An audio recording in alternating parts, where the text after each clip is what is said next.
in the drop-down menu, the CPL section of CIP.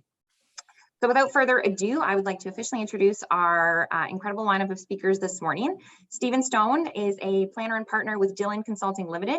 He has 8 years of experience working with municipalities, regional governance structures, and Indigenous communities on community strategies in Atlantic Canada and Ontario, British Columbia, and Northwest Territories. He has partnered with a number of Indigenous communities in New Brunswick to assist with planning strategies, including the recently completed land use plans for Tobic First Nation and Kings Clear First Nation. He is currently working with Eel Ground First Nation on an economic development strategy and St. Mary's First Nations on a development plan for future commercial uses.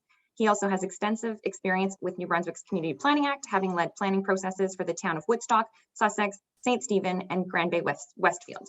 He is currently leading the project team for CBRM Forward, an updated municipal planning strategy for the Cape Breton Regional Municipality, which includes a framework for enhanced Indigenous relations with Indigenous rights holders. Clayton Coppoway is an environmental and community planner with Dillon Consulting, who is passionate about working with Indigenous and non-Indigenous communities and clients to find solutions and achieve success. A member of Curve Lake First Nation, he has over 10 years of experience working with clients to provide technical knowledge and advice relating to fisheries, aquatic monitoring, land use planning, and environmental effects and management issues.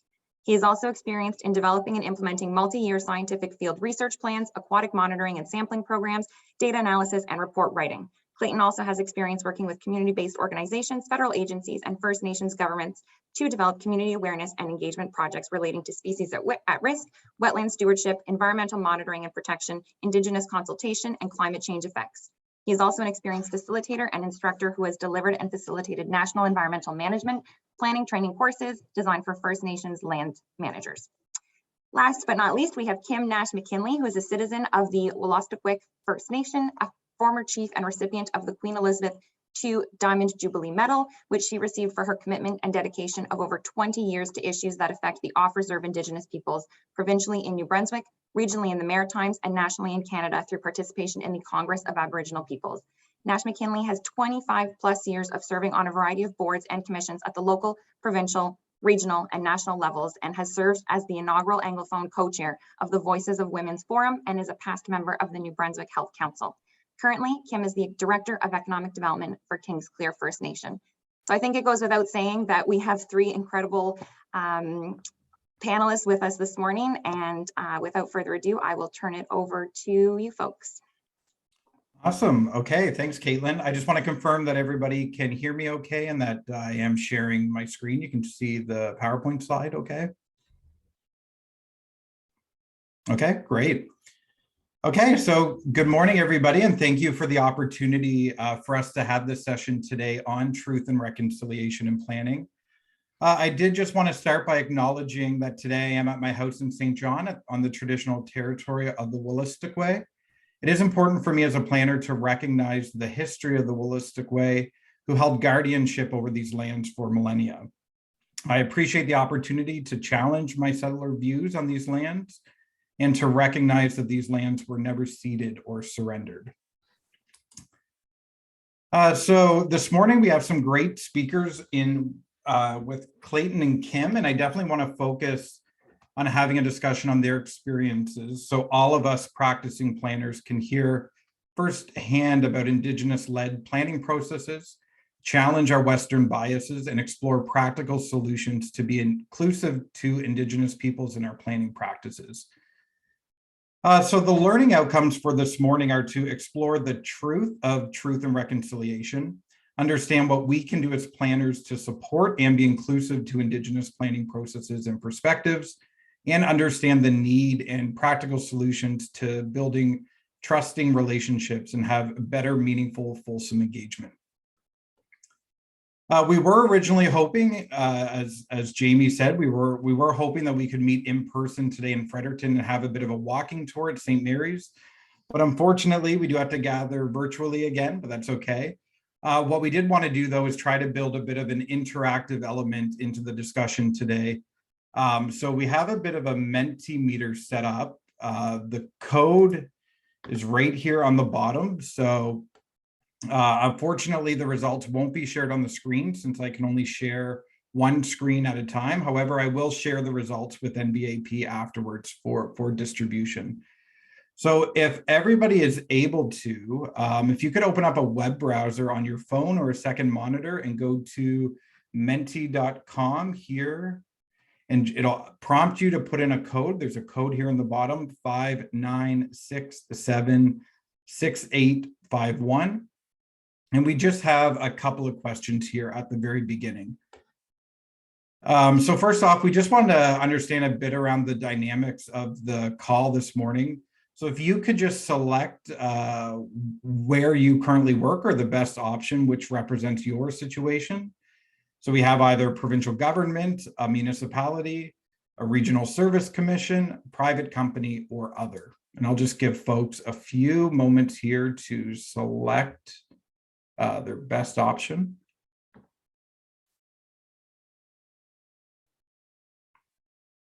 Okay, great. You guys are fast. We have lots of participation. So unsurprisingly, the bulk of folks are working either within municipalities or at a regional service commission. So that is great.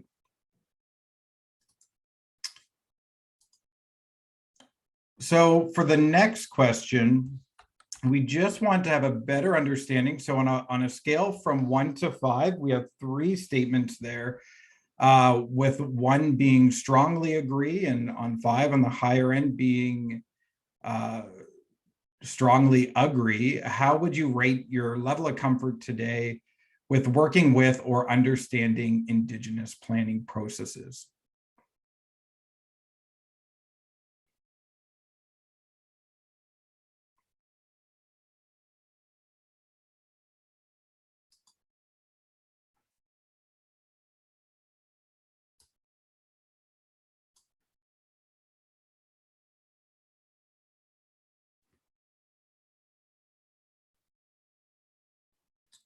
Okay, great. So we have a good variety in the room today, which is fantastic. And it looks like people are motivated to learn more and to action some of the items we'll be talking about today with moving the needle on reconciliation in our practices. So that's fantastic.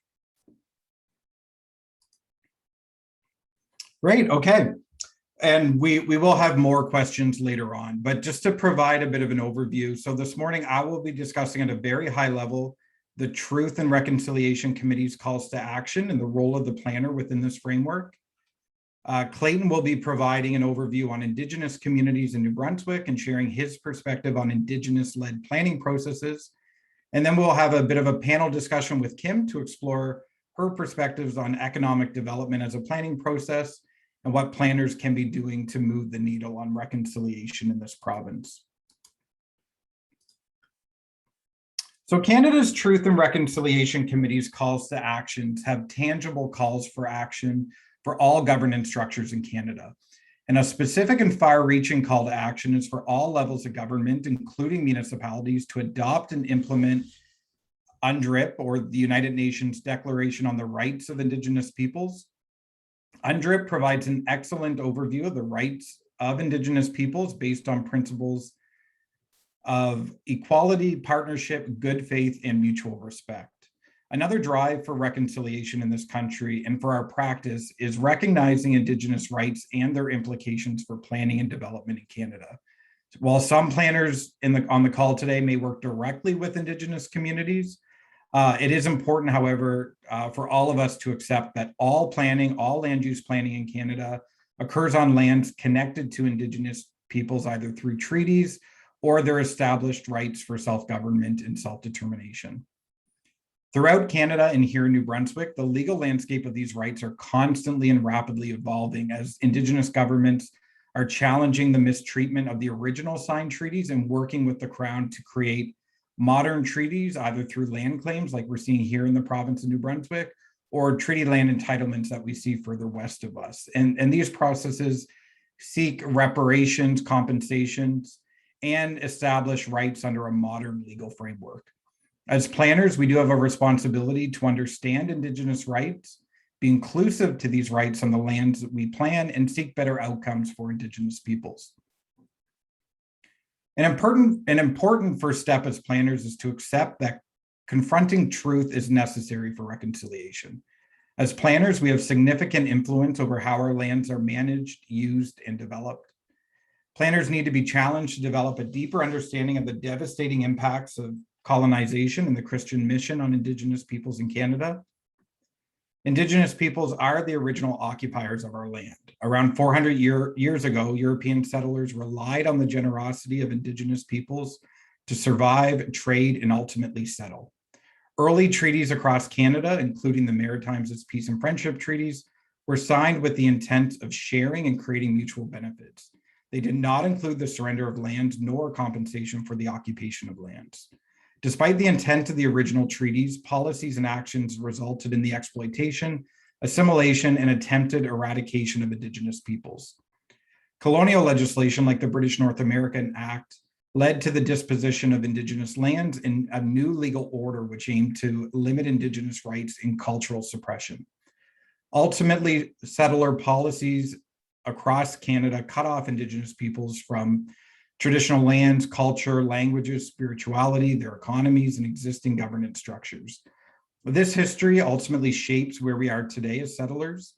Planning as a profession has contributed to these harmful policies, which were designed to exclude Indigenous peoples from participating in the democracy of planning in our communities and fostered harmful assimilation into our colonial views of the world and society. So as a Western-based practice, the legacy of planning has sustained the colonial mindset. Our biases often reflect our worldview, which is vastly different from those of Indigenous peoples. Planners often influence land use, private growth, or private property, growth, and facilitate a rapid pace of development. Clayton, here in a minute, will be discussing how this process differs from Indigenous planning processes. But first, planners, we must be challenged to face the truth of our profession, which is that of a colonial legacy and biases that remain in our core practices. As planners, we often hear and advocate for the public interest to help communities be better off. However, the message time and time again from Indigenous peoples across Canada is that their exclusion from our communities and relegation to reserve lands means that our profession continues to fail Indigenous peoples. Despite this difficult truth, though, there is optimism. There remains a strong desire for planners to learn from Indigenous peoples, as evidenced by actions like Nbap offering this learning event this morning. So as we continue to face complex and evolving global challenges like climate change, extreme weather, the loss of biodiversity, we can and need to learn from Indigenous peoples and challenge ourselves to a two-way exchange of information, challenge our biases, and to uphold the public interest. I wanted to quickly provide a bit of context to help ground our discussion this morning. So in New Brunswick, as of last year, 2020, there were over 16,000 Indigenous peoples registered as living in the province of New Brunswick. 40% of those Indigenous peoples are living off reserve in the communities we work and plan for. And despite this, the majority of municipal plans and rural plans in New Brunswick do not mention keywords such as Indigenous or First Nations. And when they do, like in our bigger cities, they are limited to call out sections about culture or historical context and are limited in their inclusion within actual policy statements. Additionally, unlike other provinces, New Brunswick does not provide provincial policy statements to direct planning documents to consider Indigenous rights or planning processes within our plans. And the Community Planning Act and accompanying regulations do not mention Indigenous rights or First Nations or provide standards. So now I'm going to hand it over to Clayton to explore more about the Indigenous context in New Brunswick and discuss Indigenous-led planning processes and explore the importance of meaningful relationships. So Clayton, and Clayton, just let me know when you want me to move ahead in the slide. Sure, thanks, Stephen. So when we think about Indigenous communities, predominantly First Nation communities in New Brunswick, we're really focused in on Mi'kmaq communities to the east, the Wolastoqey communities along the St. John watershed, the Passamaquoddy, the Penobscot, and other Indigenous communities to the west. And so when we look at a map of these traditional territories, prior to colonization, these communities were part of what's called the Wabanaki Confederacy. They would have been working together, managing both their land and environment. They would have been a thriving community focused in on communities within their nations and even within their communities, family groups managing and holding territory. It would have been really focused on connecting with those communities. There would have been treaties associated with how and when we would be using those land. There would be trade routes associated with each of those communities. So they really were all working together to really focus in on prospering and having sustainable communities. Next slide. And so when we think about Indigenous planning from that perspective, that Indigenous communities prior to colonization would have been focused on managing and planning their communities and how they were using the land and resources. When it's really focused in on being community driven. So focused in on those community sites, focused in on making sure that they had enough resources to survive. And even today, we really see Indigenous communities are very focused on community driven decision making, recognizing that there are chiefs and councils associated with all of these individual nations, really looking at the long-term sustainability and stewardship of those management and planning decisions that they were making. So this idea that moving us beyond simply what's are we facing today, but how will those decisions affect generations to come? And this can be really challenging for humans as a natural animal to think beyond sort of the here and the now, but that's the actual practice of thinking about and planning for future generations. What is the state that we want to leave for those future generations? In many cases, the land and the stewardship of that land is integrally connected into the culture and to the language. In many cases, most First Nations and Indigenous communities will talk about language as being their connection to the land, and that the land is connected to their language. And this is really, you see this really happening prior to colonization. Much of the teachings, the learnings, the ceremony, and the culture were all designed to pass on that intergenerational knowledge, planning and management knowledge through oral communication. And so it required communities to constantly be renewing and to be thinking about those decisions and passing those on to the next generation. So it really wasn't just go and read this in a book. It really was, let me tell you about the story about the mistakes that we made, the challenges that we made, and the successes that we found, and renewing that relationship with younger generations and passing that through generations. It's also recognizing that there are distinct nations with different cultures, slightly different perspectives, and recognizing that distinction as something that can be embraced, but recognizing that we were all part of using the land. You know, Indigenous communities consider the land to be their Mother Earth.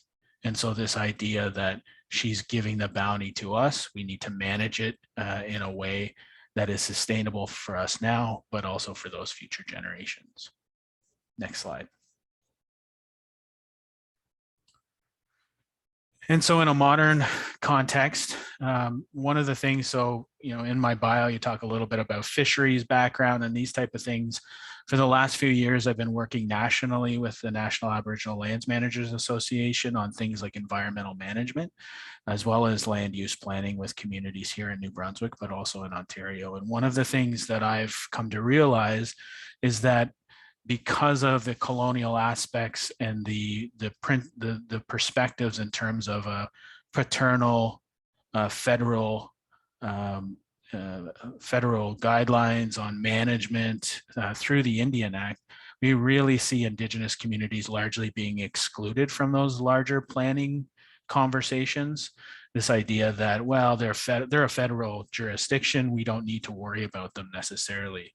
And we're really forgetting what Stephen mentioned of when those first colonizers came to North America, to Turtle Island, those Indigenous communities were sharing their knowledge, sharing in the bounty that was North America at the time, so that everyone could prosper at the same time, this idea of relationship building. And so today, you know, we see concepts like the two-eyed seeing, this idea that we can hold Western viewpoints, but that we also have to create space and explore other ways of knowing, which include Indigenous viewpoints and planning, community development, and even community economic development. So it's this idea that we can use the best of both of those worlds to help us all prosper and to be sustainable and to be good stewards of our land for future generations. Next slide. And so this is one of the fundamental principles that we focus on when we support municipal planning, but also within Indigenous communities for their planning. This idea that, you know, time is valuable. We have to respect that Indigenous communities are also dealing with the same challenges that many of our municipal neighbors are dealing with. That they don't always have dedicated project, policy, or other initiatives and staffing to support that. And so this idea of engaging early, developing relationship is a key piece of that, because you will start to understand what are the constraints, what are the community concerns that we're dealing with. Is, you know, for example, with the COVID pandemic, understanding that if communities aren't gathering, and this was early on in the pandemic, many of the communities simply shut down and in some cases closed their borders to other communities coming in. And so having that relationship will provide you with the opportunity to understand the community dynamics that are happening. A key principle is this idea of listen first. That's a key that's one of the things we're taught by our elders, is to listen first, and to listen and to ask why until you understand. To try and be proactive, be pragmatic, to be curious and ask respectful questions. So oftentimes we'll hear like coming with good intentions. So this idea of, you know, if you're building that relationship, you're taking the time and you're cultivating that relationship with communities, that's where that respect comes from. It's not just about, well, I need this and I need you to give me a call back. And if you don't, all of a sudden, we just need to move on. It's about this idea of, if I'm connecting with you, we can have an informal chat. Oh, right. Okay. I need to get back to you on, you know, this important piece of information that you need from our community. You also have to recognize that communities have constantly been asked for their Indigenous knowledge, and that there are apprehension to sharing that. This idea that communities worry that it might be used against them. So this partnership takes time, it takes trust, and it takes strong relationship building. And so now I'm going to turn it over to Kim to talk a little bit about her perspectives on working with municipal partners. Good morning, all. Clay, thank you, Clayton, and thank you, Stephen, for the land acknowledgement, and thank you for the invitation to be here. I have a bit of a cold, so bear with me. So the first question is, in this discussion, is why is economic development so crucial to Indigenous development? Number one reason is it supplements underfunded programs and services that we receive by the federal government. We have the fastest and the youngest growing portion of the population of Canada, and our communities are growing, and we're being boxed in by surrounding communities. So it enables leadership to meet the needs of our community. And in this process for successful economic development, land is significant. Land provides sustenance for current and future generations. It's fundamental. It's a fundamental asset for sustainable economic development, and land rights are crucial for self-determination. Next slide. So the next question is to explain some of our frustrations working with the provincial or municipal government in New Brunswick. Well, the municipal government in the past, relationships have always, been rocky historically, but currently municipal government has been progressive in their approach. They're collaborative. They participate in St. Mary's, actually, when I worked there, participated in a growth strategy and partnered with with the city on a Smart City Challenge. They did a joint project for homelessness, and the city of Fredericton appointed a liaison in the process of, and they're currently in a process of refreshing a friendship accord. So their approach has been very cooperative, and they've also extended the same opportunities to Kingsclear First Nation and on to Ormocto First Nation. Our relationship with the province is kind of the opposite of that. There's, at this point, doesn't seem to be any hope in having a reconciliation strategy with this current government. They refuse to do land acknowledgements. They have severed relationships with our First Nation communities, cut tax agreements, which is basically the bare minimum of benefit sharing. So we have little to no use, no access to our lands and resources, and we have small wood allocations. The consultation process has not been meaningful. You know, when we look at the consultation process and people come to us looking for information, they don't realize that we also have to consult our community and come back, have that discussion around the chief and council table, go back out to the community and come back, you know, if there are more questions before an answer is formulated. So a lot of the time, the 30-day deadline, you know, to have that conversation is exceeded. So it's taken as, you know, lack of concern or lack of participation. We're always starting at the beginning. So, you know, there's no Indigenous strategic plan, no work plan, no dispute resolution. Every time there's an election or a cabinet change or somebody retiring or moving to a new department, so not having these mechanisms in place, the province's stance is to litigate rather than negotiate. And if you have seen the news recently, you know that the opposition leaders have reacted to the current government's comments Thursday morning that the lawsuit regarding contents of a major Aboriginal title claimed by the Wolastoqey chiefs, where Higgs was telling the New Brunswickers that it might lead to Indigenous people winning control of 60% of the province's lands, including private homes and businesses. And, you know, this is fear-mongering to the community. Our ATR process is slow, which is the addition to reserves. So if there are lands that we're looking at, we have to go through the province and through the city, and everybody's got to be in agreement. This goes through, and this is a very long process. Sometimes it can take 5 years, sometimes it's taken 10. And the other is the Aboriginal Affairs Secretariat.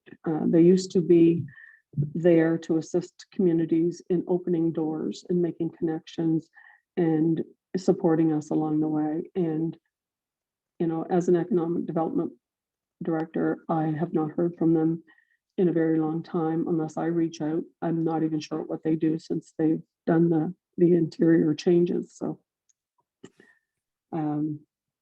next slide. Kim, I'm actually just wondering if maybe when you, Clayton, and I were preparing and having a discussion this week, you were sharing a really good anecdote around the process when the cannabis industry was becoming legalized in New Brunswick and the exclusion from that industry. Do you mind sharing a bit of that story? Yes, thank you, Stephen, for mentioning that. We reached out. The very first file that I got was in 2016, and it was reached out to Zenabis and all the same people that the province was working with, and we had planned to, you know, have our own growing operation our own retail, our own brand, storefront, that whole process. And since it was a new industry, we thought it would be a great idea to learn in tandem with the province because they were learning as well.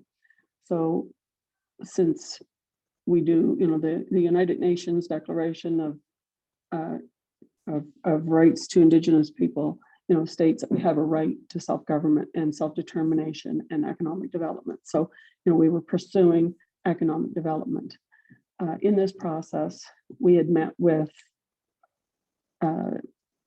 Opportunities New Brunswick and other people in the province, and we were told that we could not have any access to retail, that we could do a growing operation, but at the same time, we were quite upset at that decision because it was a vertical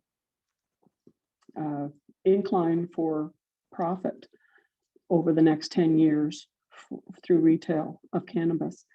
And they wanted us to build a facility for growing it, and they would buy our supplies.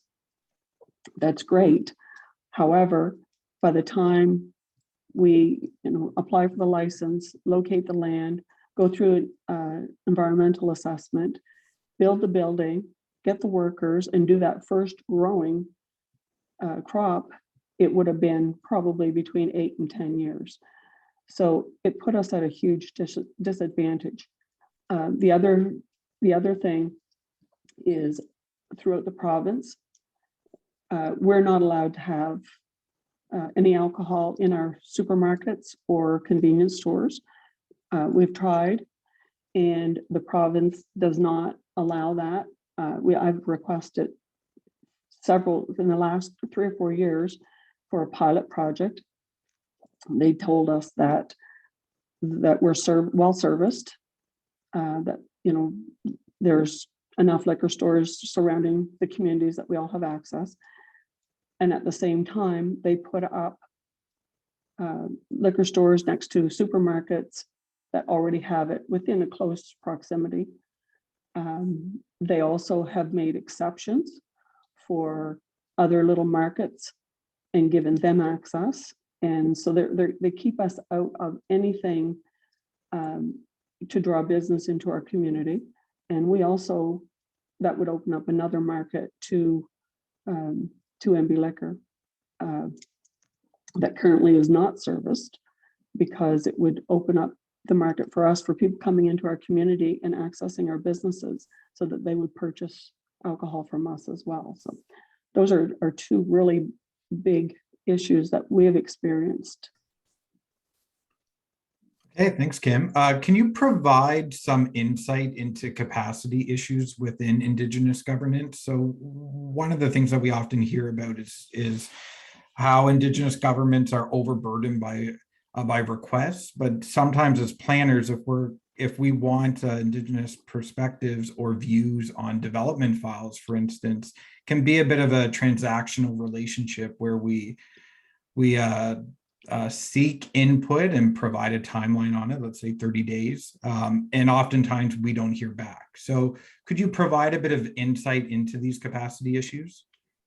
Yes, thanks, Stephen. I touched on that earlier, is that our communities are under capacity always, and we're always in a meet and greet mode with government. So anytime there's a federal, a provincial, a municipal, or a First Nation election, cabinet shuffles or retirements, those types of things, our leadership in our communities are busy from day to day, running a community. And so sometimes things cross their desks. It doesn't always get to us. So opportunities and information doesn't always get forwarded onto the staff so that we can kind of drive those things forward. So, in a timely manner, and that's all due to the lack of capacity.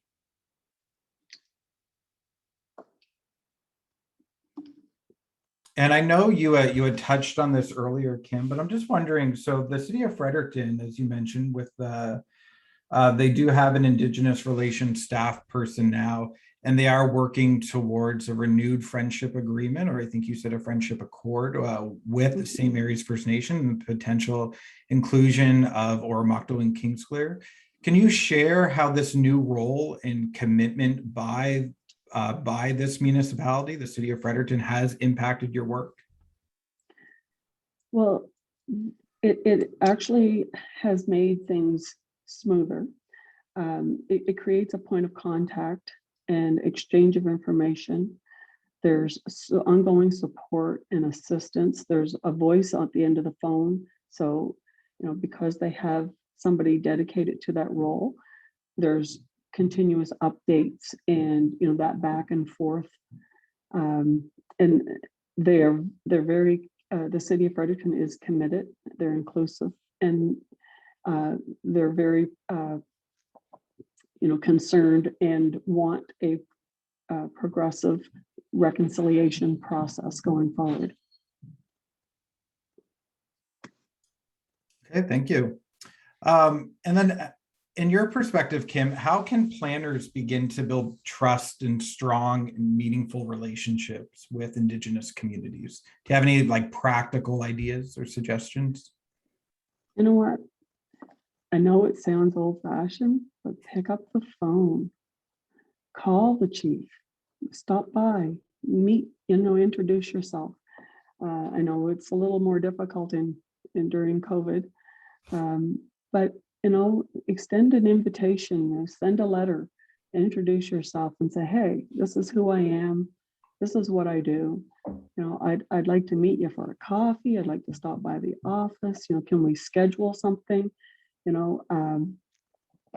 Build that relationship and build trust. Have the ongoing conversation. You're trying to make a friend. It's that simple. Hire an Indigenous person. There are definitely challenges to employment, but that's another whole conversation. When you're looking at hiring, there's some workplace essential skills. Transportation is a huge challenge. People don't have vehicles, don't have a license. They can't buy a vehicle because they don't have employment. Trying to get to and from work may be more difficult than employers realize. There's a lot going on with unsaid workplace policies. So that ongoing mentoring and support is really important. But it's just important to just to reach out and make that connection and let them know who you are and that you're there. And eventually, you get to know them, they get to know you, and you're building a relationship. Great, thanks, Kim. One of the other things that we were talking about earlier this week was this idea around how sometimes the connections or the relationship building can be sort of delegated to the political level, where it's mayors and council writing letters to chiefs and council, but as bureaucrats or civil servants, what is the best way to reach out to staff people within band governments? And would that be a better approach than reaching out to, say, chief and council and getting into, say, the director of operations, for instance? Oh, absolutely. There's every First Nation community, and I say every because it's usually updated on the website. It has a list of the chief and council. It has a list of staff. Generally, there are pictures there with each staff talking about different departments. So, it just basically open up a website browser and Google the name of the community. There's 15 First Nation communities in New Brunswick, and 6 of them are Wolastoqey. The other 8 are Mi'kmaq. There's also the Passamaquoddy. They're down towards the St. Andrews area, and just basically go online, look up the website, and if you don't know, feel free to call me if you if you need somebody to introduce you or connect you to somebody. I am perfectly open to do that. And if I don't know who to connect you to, I can find that out and get you that information. So I mean, I'm your first point of contact if you wish. But there's lots of other people around that can assist in that process as well. Okay, awesome. Thanks, Kim. Reconciliation and planning is certainly going to take time, and it's going to be messy and uncomfortable as we begin to challenge what we know and what we've been taught. But as we move forward, and we are motivated to be more inclusive and respectful towards Indigenous planning processes, I think we can truly enhance the public interest for all. So some practical things that planners can do, we can educate ourselves, we can explore the truths of our colonial past and challenge our Western biases in our practice. We can research, like Clayton and Kim had mentioned, what are the nations near us doing? How do they govern their lands? Do they have certain consultation protocols in place that we should be aware of? Who are their staff contacts that we can start beginning to build these relationships with? And we can challenge ourselves. So ask, what is your department doing to help move the needle on truth and reconciliation, and start building relationships and asking some of these tough questions. And we can be more inclusive. So making space for Indigenous-led planning processes or policies within our planning documents and processes, or including Indigenous design within our landscapes or our RFPs for park designs. So Indigenous peoples feel more reflected in all communities across the province. Some opportunities for change. So as Kim mentioned, we can include Indigenous peoples as decision makers. We can communicate the distinct needs and self-determination of Indigenous peoples within our planning documents in our communities. So it's critical to develop relationships with the treaty holders, and to really include Indigenous perspectives across all of our policies within our planning documents, and not just the usual 5 contexts. So within archaeology or the cultural heritage sections, within the history or settlement history, or consultation and environmental management sections. Similar to the city of Fredericton, we can create space within the planning department, either for an Indigenous person's planning role or an Indigenous relations liaison. Like I mentioned, we can provide opportunities for Indigenous design to be included within our landscapes. And we can advocate for policy changes at the federal, provincial, municipal levels. And it's important to really go beyond what is mandated by legislation as well. So to rethink colonial approaches, how do we do that? So number one is by experience. We can work with Indigenous communities, nations, and organizations.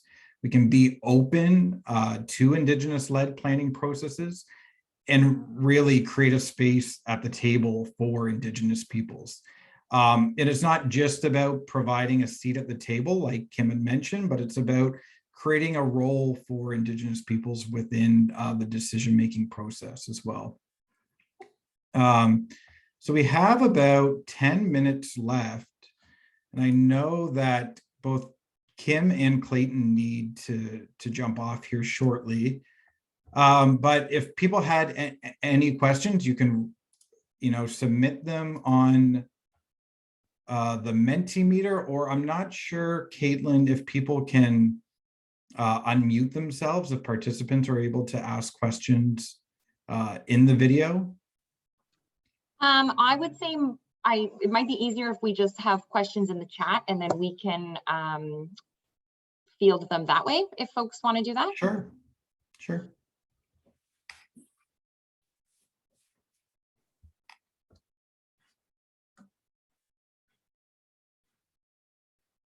Or the other option I think Kirk had put in the chat is if folks want to raise their hand, then that gives us the ability to turn their mic on. So either way, whatever folks are comfortable with. Sure.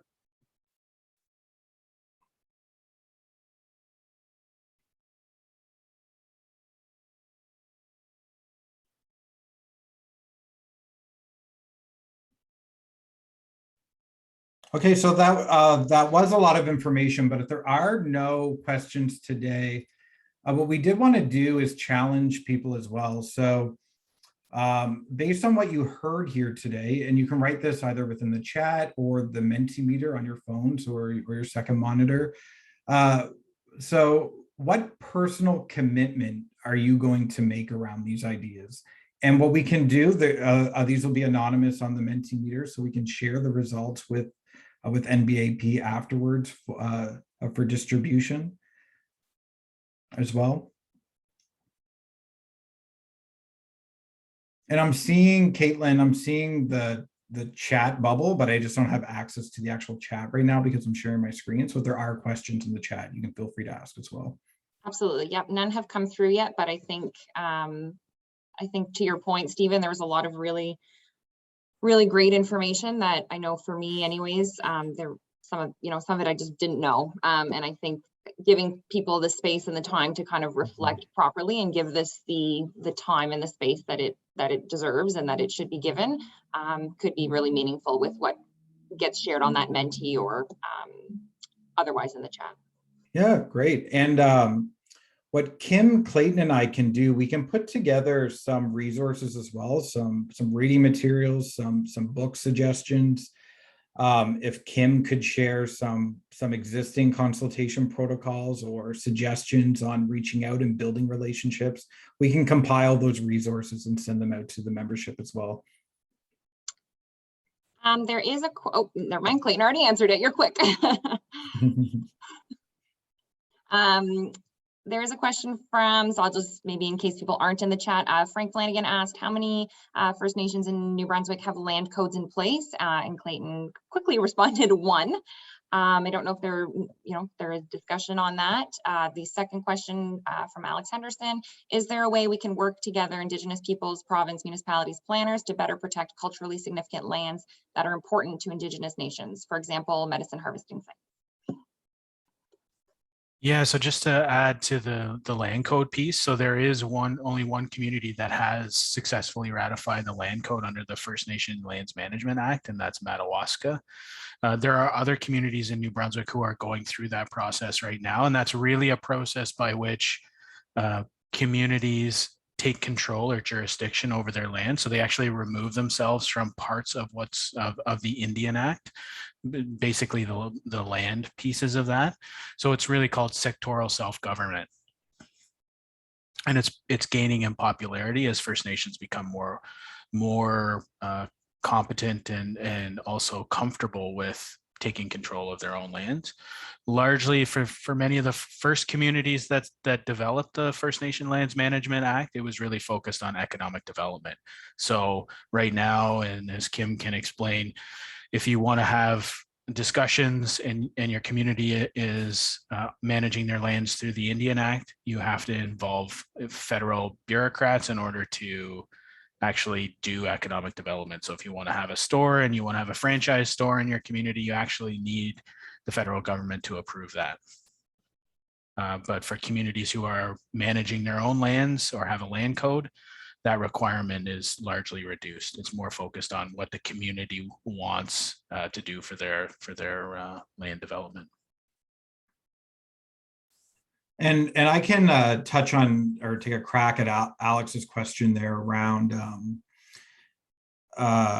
maybe protecting important cultural landscapes or places.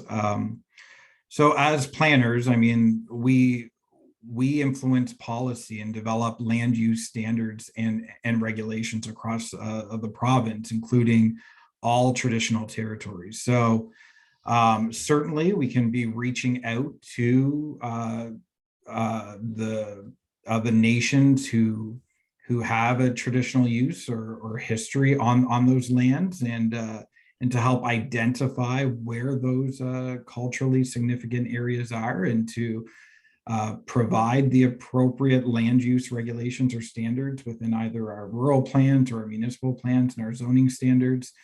I will just make a note here as well, and it's something that we had talked about earlier in the week. It's important to recognize, and this really goes to the capacity issue as well, Similar to if we were reaching out to professional engineers, professional planners, professional architects, and we're really requesting a technical view or a technical comment, it is important to compensate nations for that knowledge as well. So, you know, you would pay a professional engineer to design something or to provide design review of something. So we should be compensating our nations as well.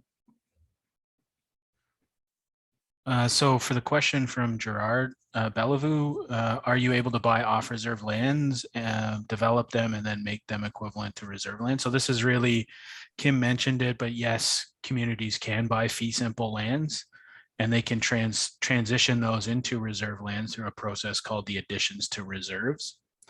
And so that process, as Kim mentioned, can be a long drawn out process by which you actually remove those lands from the municipality jurisdiction and the provincial jurisdiction. And so communities have choices to make in terms of what's the best use of that land. Is it better to keep those as fee simple and to work with municipalities to develop that for whatever purpose that is for, whether it's housing or some type of economic development, or in the case where you don't have a willing partner, is it just best to go through and ATR those lands and develop it on your own? And so that really speaks to this idea of the relationship piece. And I do apologize, I do have to step off the call, but I'll let Kim follow up with that. Thanks, Clayton. Yeah, I do just have one thing to add. Until those lands get transferred, we do pay property taxes and taxes on our businesses as well in that process. And, as said earlier, we talked about 60% of the First Nation peoples living off reserve. Well, we are the tax-paying portion of the population. So, we definitely contribute to the economy of New Brunswick and our communities. When we have economic development, we hire as well outside of our community. So it's starting to be reciprocated. A lot of the times we've had to have our own businesses on our communities in order to employ people and get them work experience, because outside of our communities, they were struggling to get hired. Thanks, Kim. I'll just quickly add to that, and Kim, feel free to jump in here. But one of the other things we were talking about is municipalities often seek redevelopment of underutilized lands, and it's typically for the development of housing, and recognizing that there's a significant portion of Indigenous peoples who are living in our cities and our towns who are often underhoused. When we oftentimes municipalities issue RFPs to developers to redevelop properties. So, I mean, you can build in processes within those RFPs or within friendship agreements to offer the first right of refusal to those lands to Indigenous governments to develop them within municipalities.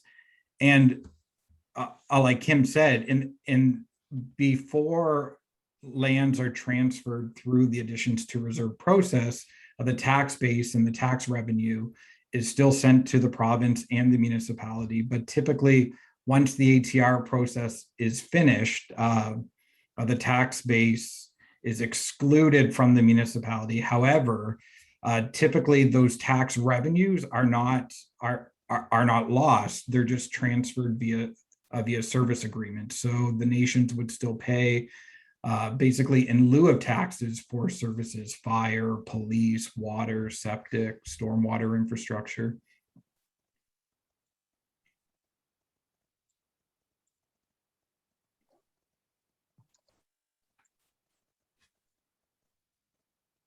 I know you guys are on a tight timeline. So, I think I speak for everyone based on some of the chat that this session was extremely timely. It was extremely meaningful.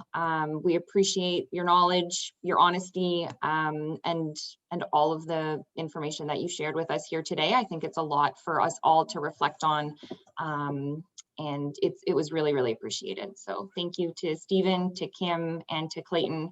Please pass along our thanks to Clayton as well. And thank you again. My pleasure. Thank you. Thanks, Kim. Thanks.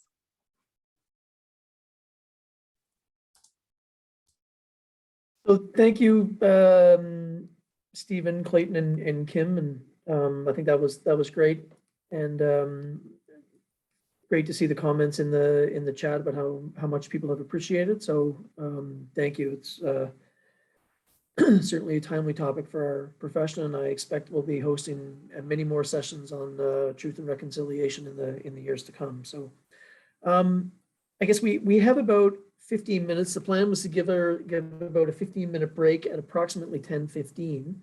So we do have a bit of airspace here from 10 o'clock to 10:15. So unless anyone wants to tell a good joke, I think that we could probably use the 15 minutes to just throw the white paper out there amongst ourselves while we're all on the call. We are going to hear directly from Minister Alain at approximately 10:30, but I'll speak to some of this during the AGM. But for me personally, as a professional planner in this province, this was a wonderful Christmas present to read the white paper, especially the pillar on the land use planning. So this is a topic that many people on the call here today have been working at diligently over the years, and to finally see and read the white paper that the government has listened to us and put value in the profession and what we do. It's really encouraging. So in my CAO role here at the town of Sackville, obviously there's some concerns with the white paper, and amalgamation will create some challenges in 2022. There's no question about it, but overall it's certainly nice to see the province making some headway on local government reform in general. So I'd put it out there. I know people probably have lots to say, so I'll just throw it out to the floor if there's any comments that anyone wants to make to fill up a little bit of time before we break at 10:15.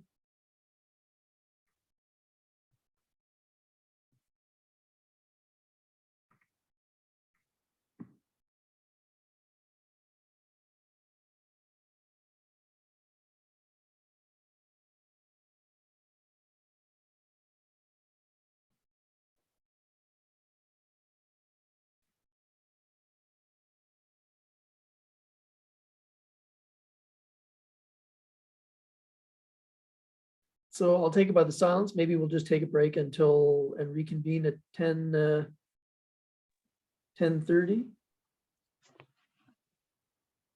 And I assume, Kirk, people can unmute themselves and speak, or are we? We're in the process of upgrading everybody to panelists so that we can turn the cameras on. Yeah, sorry, that's a bit of a curveball there on my part. So I apologize, but I was a bit surprised that we had 61 participants and nobody wanted to say anything on the white paper. So I see Frank's on with his hand up. Frank, if you can give it a go. Yeah, thank you, Jamie.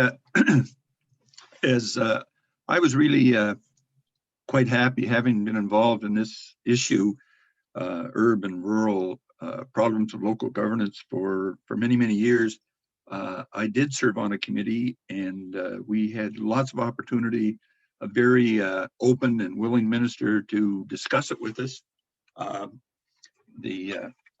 was on a committee, we've got a larger committee in New Brunswick, but we had a specific committee on local governance. I was the chairman of that committee, and Jean-Guy Finn was also a member of the committee. We had 3 other people that served in that committee, and we presented a very detailed brief to the Premier. We were asked back to discuss it, and as you can imagine, those of you that have known me, I was the executive director of the Commission on Land Use and Rural Environment that dealt with this issue about 10 years before Jean-Guy dealt with it in the Finn report. And a lot of those issues finally are being addressed in our reports. We're we're really about 25th and 26th in line that have been dealing with this issue in the province. So working with the minister and working with staff, especially the deputy minister, it's been a real progress on that issue, and I really think they're on the right track. I think I think they've gone as far as they can go on a lot of things. Some of it has to fall into place. Some of it needs legislation. Some of it needs greater scrutiny and involve other acts like the dealing with the police issue. So I really am impressed with what we finally have got out of government, and I'm really hoping that New Brunswickers can get behind it. This whole report, whether they're urban, rural. I think everybody has a role, an important role, and this is really in the interest of the overall sustainability of the province. And I mean that from not just the land use point of view, but also with respect to economic development, our environment, socially. This can be a big step forward. And unfortunately, a lot of people don't understand how integral planning is to this whole process. If they can get good plans in place, good policies in place at the provincial level, those provincial policies itself is a very basic building block for the province to undertake, because for once we will have the province putting some policy statements in place that indicate some leadership and direction. Here we are working in regions and municipalities, and we've never had really any provincial guidance on that issue. And now putting these policies in place, I think is going to provide a level of guidance and leadership that we've never had. The other critical step that goes along with that is finally overcoming the local universal suffrage, you want to call it that, of having everyone in the province able to elect their representatives. So it brings them closer to the decision-making process, gives them a much more meaningful voice in planning decisions, all in the interest of developing a more sustainable province. So I'm very happy with what I've seen in the report. It was beyond my expectations, given what's happened in the past.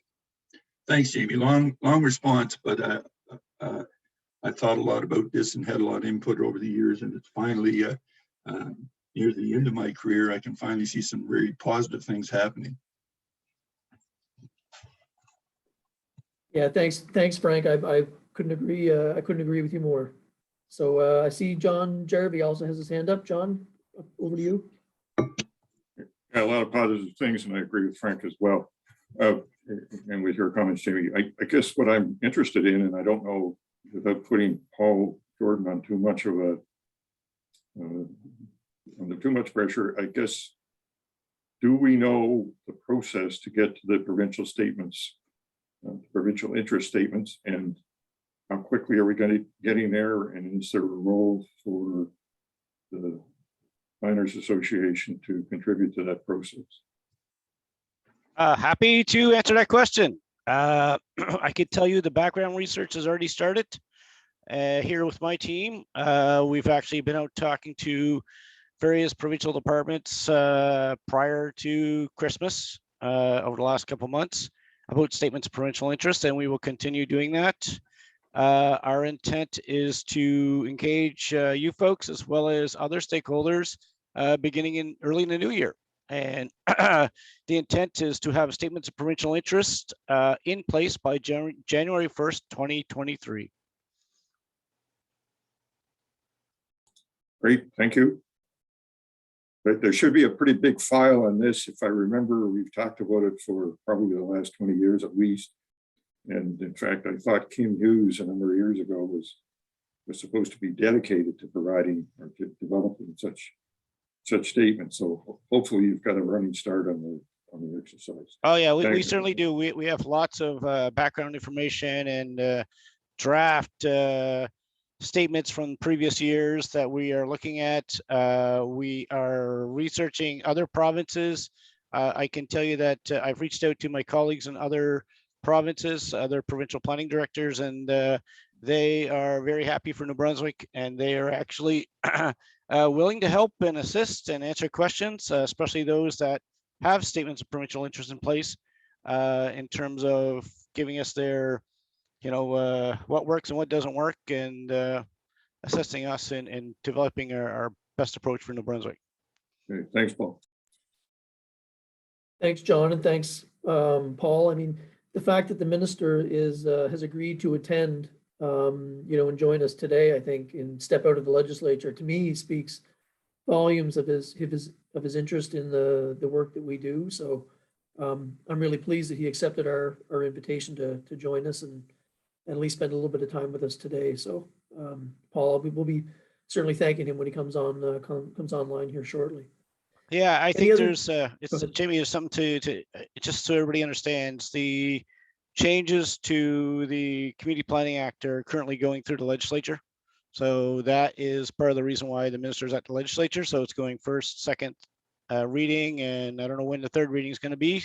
So he's in the middle of those debates related to the Community Planning Act, LGA, Regional Service Delivery Act, all the reforms. And, there's other legislation on the books as well down there. The Building Code Administration Act, I believe, was introduced yesterday. So they're busy folks, but happy that the minister was able to take some time out of his schedule to join us.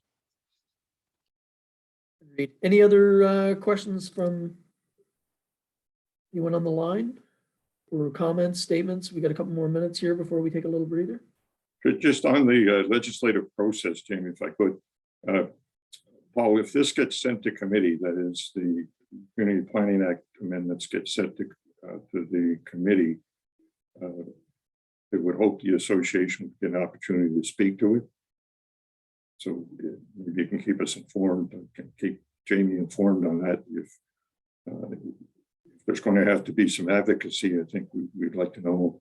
I'm sure everyone would like to know on a timely basis. So there's an opportunity to contribute if it looks like that's necessary. Yeah, certainly we can keep you guys informed if there's any opportunities there. Thanks, Paul. Thanks, John. I see we've got a question from Andre on inclusionary zoning. So Andre, over to you. Hey, thanks. Yeah, I missed part of the discussion. I was on the phone with someone there. Apologize. I hope the question wasn't asked earlier. I just noticed in the legislative changes, and I went through a lot of them, kind of cool. Inclusionary zoning, was there an intent to not have that in the rural plans, in the rural districts? Yes, that's exactly it. So the idea was to only have it apply in local governments. Yeah. Okay.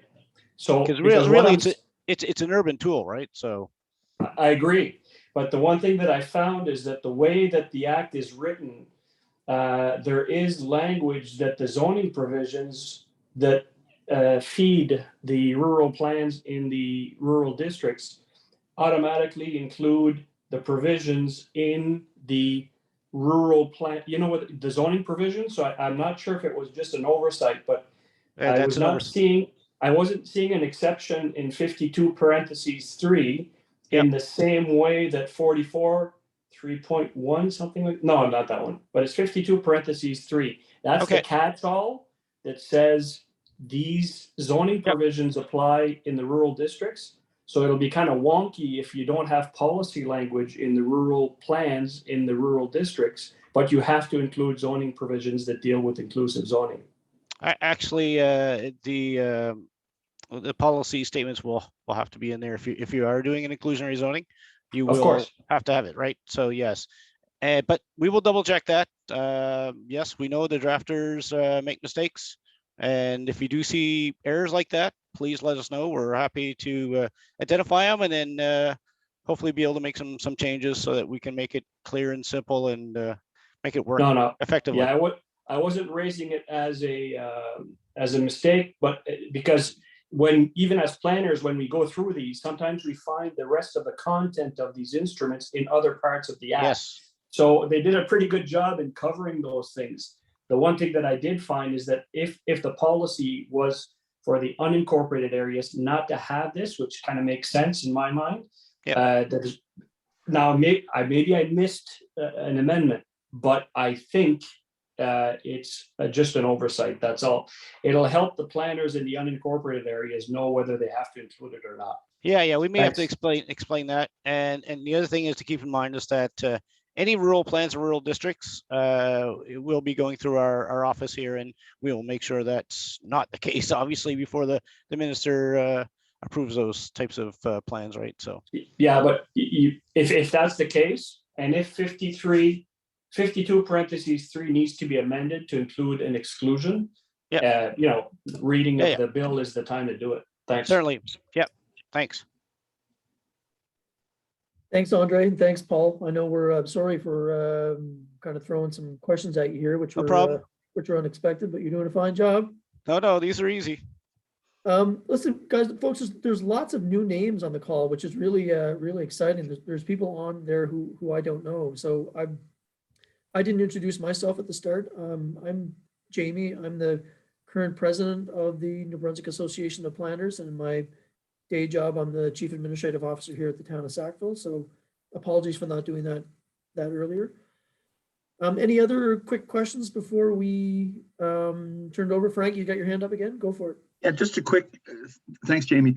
I'd also like to thank Paul. You know, he's had a great input in this behind the scenes, as we know, and he's been doing a great job in terms of keeping us as planners informed of what's happening when things come out. He sends them out through the association. So he's been doing it. That's the first time we've had that, you know, in the last few years, for years and years. So it's finally good to have a CIP member heading as the lead planner in the province. And just a quick question for Jamie or for Paul, and that are all legislative changes that are being contemplated here, and there's a lot of legislation that has to change before this is all implemented. They all have to go through the traditional legal drafting and translation process, and then did they fast track that in order to get meet these timelines?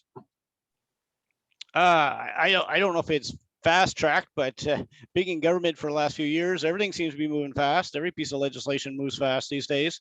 But I think the government had their agenda and their time frame, and you know, it's we've been working on this for a little while in terms of, you know, at least from the planning point of view, we knew what we wanted. We knew the changes we wanted beforehand, you know, essentially last summer. So it was just a matter of us putting together the drafting instructions over the fall and saying, you know, this is what we want. And, you know, it's not rocket science what we want. It's not hidden. It's, you know, it's, as you said, it's been what we've been wanting for years. So it's just a matter of getting that down there and getting that to the drafters. And we have a great policy team here. We actually increased our number of policy staff here in order to handle this obviously extremely large policy legislative change, which is almost unheard of in terms of, at least for this department. You know, I don't know how many acts are involved, at least 3 or 4. And then we have more regulations coming, development after Christmas, right? In the new year. So it's not going to slow down for us from that time frame. We do have an agenda of January 1st, 2023 to have everything in place and push the green button to go, say, go, here you go. So yeah, it is a quick process. I mean, we've been working at it for a year. You'll see my timeline later on in my presentation. But I think it's time. So, you know, I don't know if it's fast or not. Everything's been fast in government for everything. I mean, the last changes to the Community Planning Act were pretty darn quick as well. And the Building Code Administration Act was quick, and it seems like every piece of legislation just moves like lightning these days. And you try to hold on and keep up. But try not to make mistakes, put it that way. Thanks, Paul. Good luck. Thanks, Paul, and thanks, Frank. And I see some positive comments coming from Tracy there and Danielle. Paul, aim to you and your team. So if any of them aren't on the call, I assume you'll pass that along to them so that they know their work's been much appreciated. Thanks, appreciate that. Alex, you got your hand up. Over to you. Yeah, thanks, Jamie. Yeah, I would just echo everybody saying looks like a generational kind of effort to get these changes to happen, and they're kind of finally coming to fruition. Quick question for you, Paul. How far along are the regulations? Is the drafts already done, or do you guys have work to do on those yet? No, we're going to start those. Really, that's on our agenda after Christmas, right? So the plan is to get this legislation in place before Christmas. So the big changes to the act. So that goes to the legislature. And in terms of regulations, they just go to cabinet. So that's a different process, or very similar, but not exactly the same process. So between now and Christmas, next 3 weeks, we'll be going gangbusters to get the third reading done and get all that done at the legislature, get it passed. And then after Christmas, after a short break here, our focus will be on the regulations for inclusionary zoning, regional planning, and statements of public interest. So that's where our focus will be from January till probably another year. So yeah, a lot of work to be done. Thanks again, Paul. Thanks, Alex. Any other questions before we just take maybe a quick break for people to get caffeinated, or do people want to take a break? I also want to make sure we don't miss the minister, Paul. So I'm sure we can continue this discussion, but I'm quite happy to take a 5-minute break if people need to refill on caffeine or water or tea or whatever. Any strong opinions either way? Gay, Kirk, Andy, fellow executive members. I'm gonna run and grab myself a tea. So why don't we just take a few minutes, and we'll try to maybe be back by shortly before 10:30. Does that sound okay, Paul? Yeah, I think so. I mean, if the minister gets on, I'll let him know that I'll stick around, that we're taking a quick break and everybody will be back in a couple minutes. And hopefully he has time. I mean, like I said, he's running in the legislature. Actually, I think I heard he might be coming back to the office. So maybe the legislature's done for this time today, maybe. So that might be a good thing. He might have more time.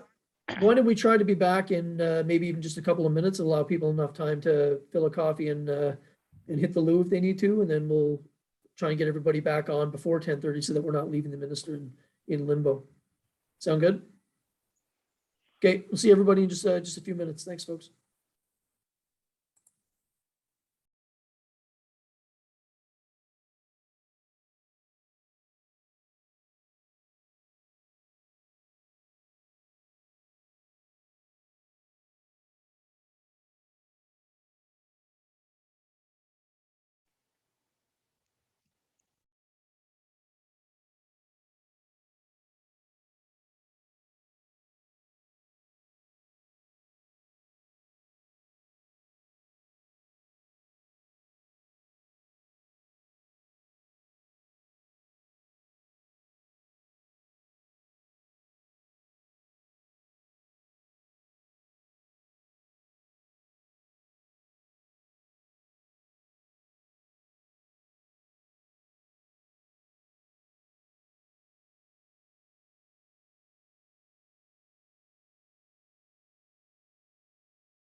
Hey, Paul.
Salut Marcel. Salut André.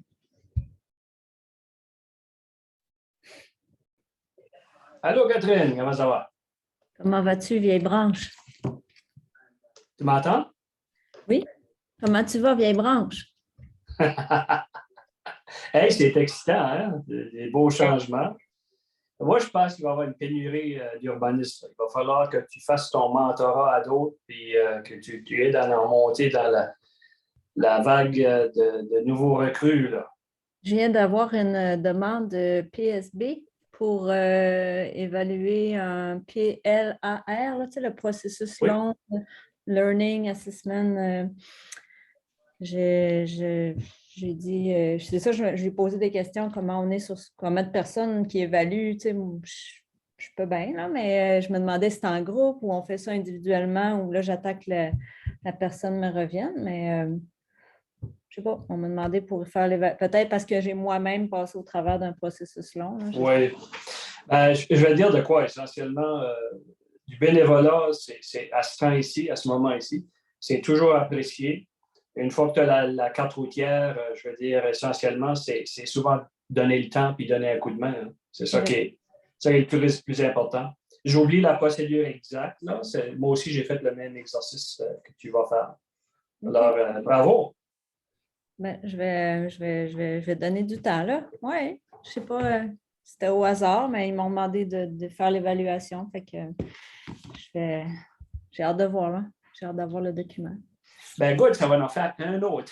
OK, ça fait si tout le monde sur l'appel peut en prendre d'autres, ça serait excellent. Il va manquer du monde. Oui.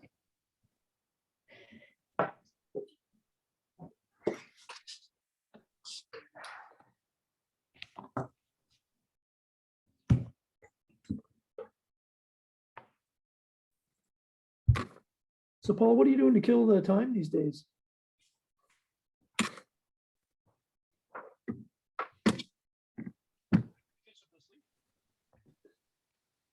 Must have lots of free time on your hand.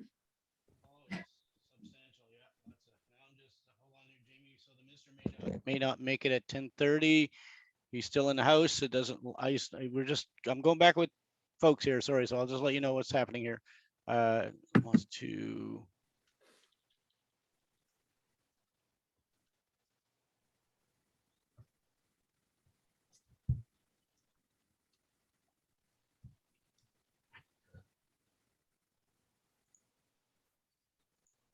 Well, it's okay, Paul. We'll start the AGM at 10:30 and he'll just interrupt as we go along.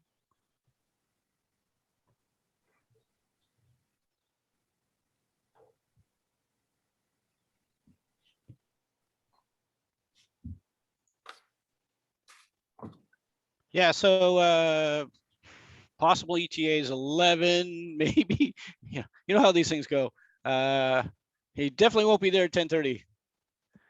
I'm going between the director of communication, the executive assistant, and my ADM. So lots of messages going around in terms of trying to coordinate with the minister's potential schedule here. He's busy, but I told him the meeting goes until noon, and if he can whenever he wants to jump in, and we'll accommodate him.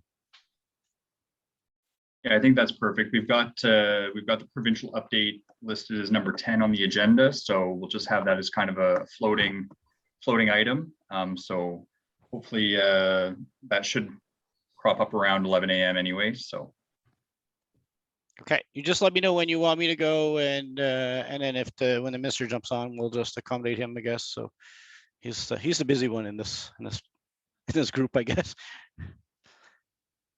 The plan, if we are ahead of schedule, maybe we continue the discussion on local government reform until such time as the minister can join us. Would that seem reasonable, Paul? What I'll do is I'll go through my presentation, and then I'll take questions at the end, just so I can get through everything, and then and may answer a lot of questions, hopefully, and then before we get to the questions, and then we'll take questions, and then then the minister can jump in and give his regards.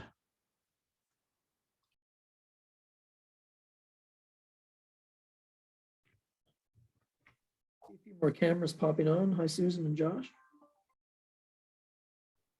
Catherine, Marcel, Kieran, Brian. There's Tracy. Jennifer. Andrew, Brian. Brian, you got your hand up. Did you have you want to add something to Paul before we get going? Yeah, before you get going, I apologize. I'm in my office, so I've taken calls, so I've missed some of the meeting.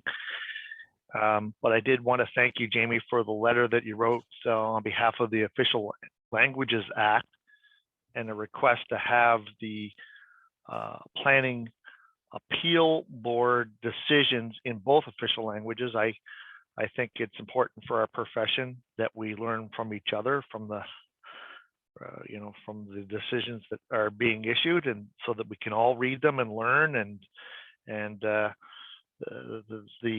don't know if everybody's aware of this, but I did file a complaint with regard to the decisions being only in one language or the other. The response back was that these decisions are not of the public interest, which I wholeheartedly disagree with, and I think the association shares that view, and they wrote a letter on behalf of our members to request that they be in both languages. And Andre, I see you nodding along there. I hope that you support that. I am sure that you do. I have to apologize for not being bilingual myself, but anyways, I think it's an important thing for the association. So I thank you, Jamie, for putting that letter together. Thank you. Brian, just to add to that, the Professional Standards Board, New Brunswick is a small group of professional planners. The Professional Standards Board of CIP, of which we're all members, put some money aside to actually develop a data bank of questions, for the questions that you have to go through for your exams. Did the same thing, but in French. And Catherine Dufour gave me a hand with that. We reviewed all of them. The whole idea and the whole point is that the professions in New Brunswick gain from having that bilingualism, especially in New Brunswick.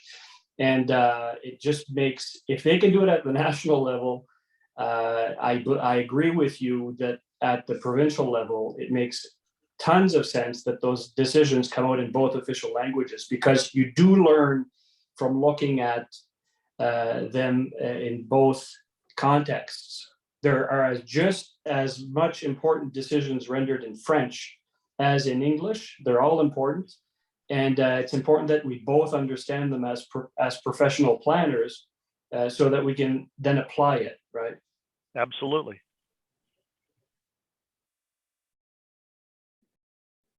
Thanks, Brian. So the letter did go in, and we received a response back from the commissioner's office that they would be considering the request and responding, but to date, nothing further other than that.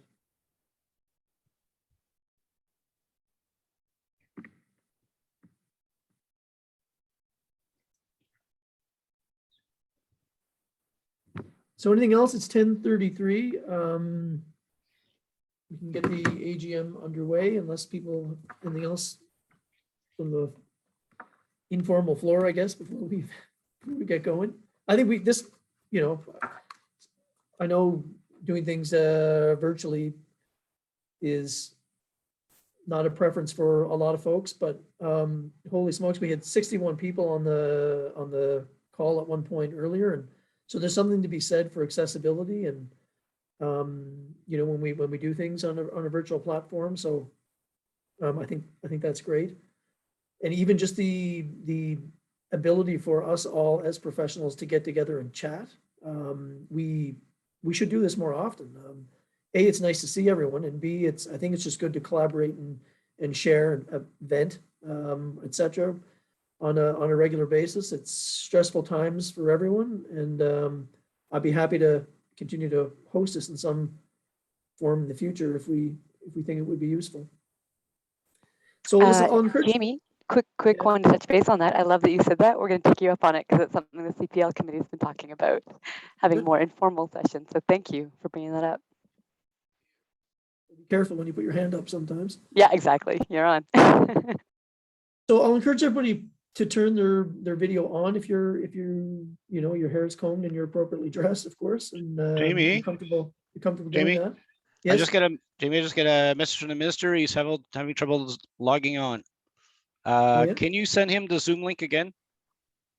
And who am I sending directly to him, Paul? Yeah, send us to Daniel Alain. Looks like he's trying to log on. He's getting some sort of error message.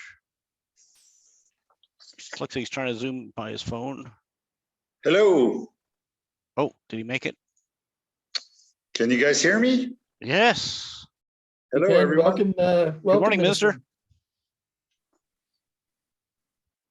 So Minister, this is you're actually, it's perfect timing. We're just getting ready to kick off our annual general meeting of the New Brunswick Association of Planners, and I know you're a busy guy stepping out of the legislature. So what I will do is maybe I'll officially call the meeting to order, and then we'll immediately turn it over to the minister to provide some remarks. So at 10:36, I'll officially call the annual general meeting of the New Brunswick Association of Planners to order.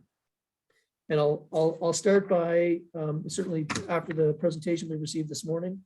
I'm dialing in here this morning from Sackville, New Brunswick, and so I would personally like to acknowledge that I'm located within the territory of the Mi'kmaq, the unceded ancestral territory of the Mi'kmaq people.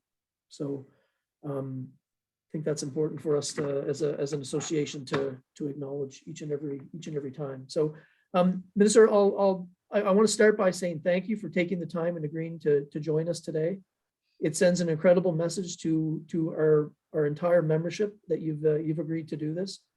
And secondly, I want to personally, as president of the association, thank you and your entire team for listening to planners and showing in the white paper that you value the service that we can provide and the benefits that we can help the government with in terms of economic development, environmental protection, etc. This is to a large degree to our membership an early Christmas present. And I know there's a lot of work to do, but I'm, sincerely, I want to let you know how much we appreciate you being here today and for the work that you and your team have put into the white paper for marching on with reform in terms of land use planning. So on behalf of the association, thank you very much. Well, thank you. I think is it my time to do a couple of comments? That's what it is, Jamie? Absolutely, and it's perfectly fitting that you're actually showing up as Paul Jordan. So you must really like those planners. So yeah, So, I'm here at the over to you. Legislative.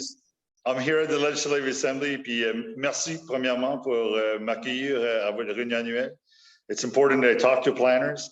As you know, we had 4 pillars in our green paper, and we have 4 pillars in our white paper: taxation, regional collaboration, planning, and regional collaboration. I'm always missing one, restructurings. So, however, I know that the most important pillar is planning. C'est quelque chose qui est très important pour aller de l'avant, pour avoir un bon plan, pour avoir un bon papier blanc, il faut avoir un bon plan, et la planification est certainement une priorité. I've got some notes here. I'm not going to be reading my notes. I really want to say, guys, there is a lot of questions out there. There's a lot of preoccupations. This is the process that we've embarked. For the last year, we've been consulting. You guys have been your association has been part of this. We've been talking for 26 years. So we want to move forward. C'est important que vous compreniez le processus qui s'en vient. So the next steps of this process is that we have a bill in the House, Bill 82, will be here to debate in the Committee of Economic Policy. That should last about 2 weeks. Once we have the bill assented, royal assent, we will be moving forward on a transition. And transition means consultation. We will not be doing this all by ourselves. We're not ramming things through. However, we have a white paper that gives us our objectives. This white paper is a livable white paper. I hope to discuss with the opposition and strengthen this bill. Well, I hope during this transition, I talk to planners and how we can strengthen our pillar of planning. If we can go faster, let's go faster. If we can't go faster, we can't go faster. However, là, comme je l'ai dit à tout le monde hier soir, j'ai une bonne réunion. I had a great meeting with the people from Woodstock yesterday, from the surrounding LSDs. There is uptake from LSDs to coming in municipalities. It's actually more positive than it's ever been. Have they concerns? Yes, they have legitimate concerns. Do you have the questions? Yes, they do. A lot of their questions and comments will be dealt with during the next 2 weeks when we're debating the bill. A lot of information will come out because there is a lot of information that has not been disseminated yet. However, during this transition period, it's going to be important because we are going to go in regions. We are going to be talking to people and making sure that pillar number 2, which is regional collaboration, is well understood at the RSC level. Le pilier numéro 3, qui est l'aménagement, la planification. On va essayer d'aménager le territoire par 2027 à 100%. On aura besoin des ressources, puis on a besoin de vous autres à nous aider. Puis on a le pilier numéro 4, qui est la taxation, qui est le sujet favori à tout le monde. C'est important qu'on en parle, but there is a process here. Process number 1, we have to get the boundaries set up. We need the right boundaries. So as developers, we're going to be reaching out to you guys. As planners, we're going to be reaching out to you guys. Let's get the right boundaries. Once that's done, we send that to Election New Brunswick. Perfect. Then we go on the naming of the new entities. That's important. I'll be naming 2 people as our consultants on naming. So one francophone, one anglophone. La toponymie est très importante, surtout pour le milieu acadien. L'Assemblée nationale de l'Acadie nous a envoyé un mémoire dessus. Donc, on va certainement aller de l'avant avec ça. So that's the 1st of July. Then the next steps is to get all the staffing in place for these new entities and at the RC level by the 1st of September. My biggest message here, nobody's losing their jobs, guys. Please, if an elected official, nobody's losing their jobs here. We're just going to be reorganizing and making sure that people are in the right place for these new responsibilities, new tasks, to make sure we have better planning. And then we have the elections on the 28th of November, 2022. All these transitions, I'll be naming 4 people this weekend as the transition team leaders. So I'll be making it, I'm participating at the l'Association des municipalités francophones du Nouveau-Brunswick. That'll be there. We'll have probably 20 facilitators helping us, making sure that we go through these restructurings. Just want to reiterate, as I did in the House yesterday, in the last 40 years, we've done over 50 restructurings. So the people at local government, the Department of Local Governments Reform, our local governments team, have a checklist, and we're checking it twice, making sure that we're moving forward on the white paper. RSC level also, same thing. The RSC has been in existence now for 9 years. We're not going to change the whole. We're just adding a few responsibilities, make sure we have better plans. So for our planners, you guys have the most information, best data that we can move forward on planning. And for me, guys, planning it comes down to statements of provincial interest. C'est Madame Dufour, on a parlé au courant de l'été. Merci. Les déclarations d'intérêt sont tellement importantes. And for me, as I indicated, and a lot of you maybe have not participated, but for me, planning, look, it's not sexy. I know planning's not sexy. However, it's probably the most important aspect of our white paper. For me, we've been developing or using our resources for the last 200 years. Farming, fisheries, the forestry has been the cornerstone of our province. But we're going to exploit it for the next 200 years. This time we'll have to do it in an environmentally friendly way. We'll have to work with the First Nations, and we'll have plans that we'll have to adhere to. Because by 2027, our objective is to make sure that New Brunswick has the 100% plan. Can we do it earlier? Hey, I'm ready to work with the New Brunswick Association of Planners. That's my objective. Making sure that we have plans, because once we have plans It'll give better directions to our elected officials to understand where as a whole, as a province, we want to go. So that's my message today. I just want to say merci beaucoup pour tout que vous avez fait jusqu'à date. Si vous avez des questions, daniel.alain@gnb.ca. S'il vous plaît, ayez pas peur. C'est le temps. Paul Jordan is a great resource for you guys. Use him. Ryan.Donaghy@gnb.ca. We need to clarity on this. And it's important that our citizenry in New Brunswick get the right information. Do we have all it right now? No, it's a work in progress. Le papier blanc va vivre, est comme un budget. On va avoir des objectifs et des buts, mais on va travailler durant la prochaine année. Donc, c'est ça qui est mon objectif. On a consulté, puis on va continuer à consulter pendant la transition. Donc, patience avec tout le monde. We don't have all the information, all the answers right now. However, we know that we have a strong plan for New Brunswick. We've been talking about it for 26 years, and we want to move our 4 pillars forward in the next 4 years. So on that point, Mr. Chair, Mr. President, that's my report from the local government department.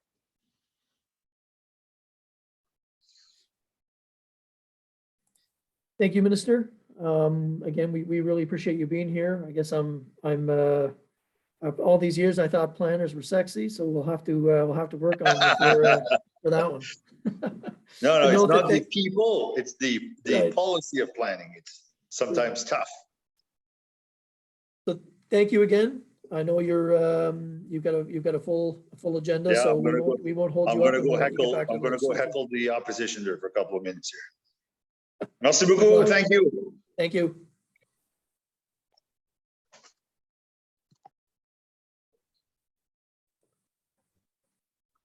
Paul, did you set his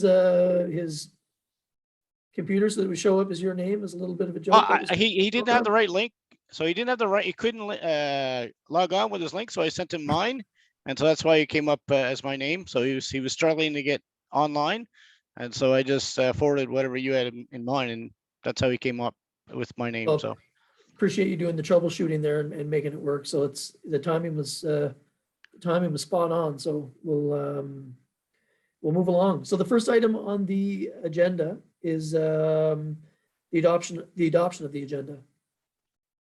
So I need a motion, a mover and a seconder to adopt the agenda for the 2021 annual general meeting.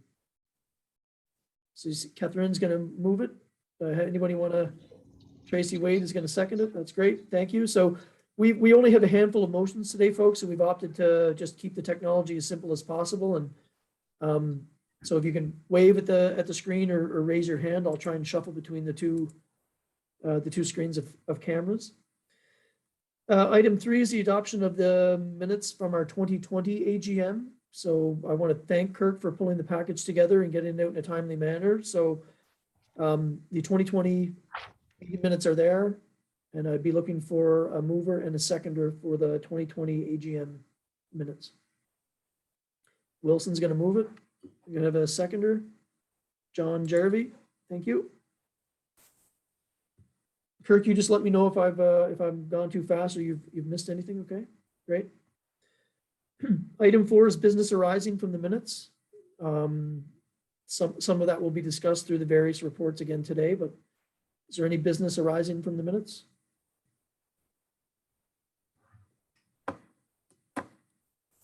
I don't see any hands, so last call, any business arising from the minutes? Great. We'll move on to item 5, which is the president's report. So all of the reports are included as usual in the agenda package. So I'm not going to certainly read each and every point, but I'll kind of hit the highlights. I want to thank our 2 committees, the Cpl Committee and the Promotion Committee. They've done an incredible amount of work over the year and have certainly taken the pressure off of the executive. I guess when we first talked about doing this as an executive several years ago, I don't think we ever would have thought that this would have been such a resounding success. You know, from the variety and consistency of the CPLs to the opt-ed piece that the promotions group helped us get in the in the 3 major newspapers on World Town Planning Day. That all makes such a huge difference to the people that are volunteering on the executive. I can't say enough how easy it's become and how grateful, I know I speak for all of the executive, how grateful we are that you've all agreed to volunteer your time and help the association in general. So thank you. Lots of great work this year, folks, and I know there's more to come in 2022. I was pleased to represent the association on the local government reform working group with respect to land use planning. So those groups met bi-weekly, and they started in early spring and wrapped up at the end of July. And then furthermore, the association provided a formal submission as part of the local government reform process. So that's been circulated. If anybody needs a copy of that, we'll be happy to get that in your hand. So thanks to everybody who contributed, especially to the submission. It was a considerable amount of work, and well done. We continue to get requests for letters. Brian White mentioned at the start, the most recent one was a letter to the Commissioner of Official Languages of New Brunswick, urging her to reconsider her decision on translating the appeal board decisions and requiring the appeal board decisions to be done in both official languages. As we know, they're only done in the language of the submission now. So we'll continue to do that, and we'll continue to do that in partnership with the New Brunswick Planning Directors. A lot of times, as president, you attend the New Brunswick Planning Directors meeting, and that's something we introduced when we had a little bit of a cross connection between the cannabis discussion, and Wilson graciously agreed the president to attend. And it's really been, I guess, an eye opener for me, but also an opportunity for the profession to kind of leverage its weight with various government departments on the Building Code Administration Act as just one example of where we can help the directors kind of make things a bit easier for their work and for the benefit of the profession in general. So we're up to 69 active members in the association and 5 members with secondary affiliation. So membership remains strong. And I guess I'd like to close on a bit of the local government reform process itself. You've heard me, I guess, the opening welcome to the minister about how pleased, I guess, I am. But I'd like to make a suggestion to the incoming executive. And given how much work has gone into the local government reform process to date, and knowing, as a 44-year-old planner in the province, in my lifetime, my planning career, I'm never going to see this type of change in our profession. So I think we need to strike while the iron's hot.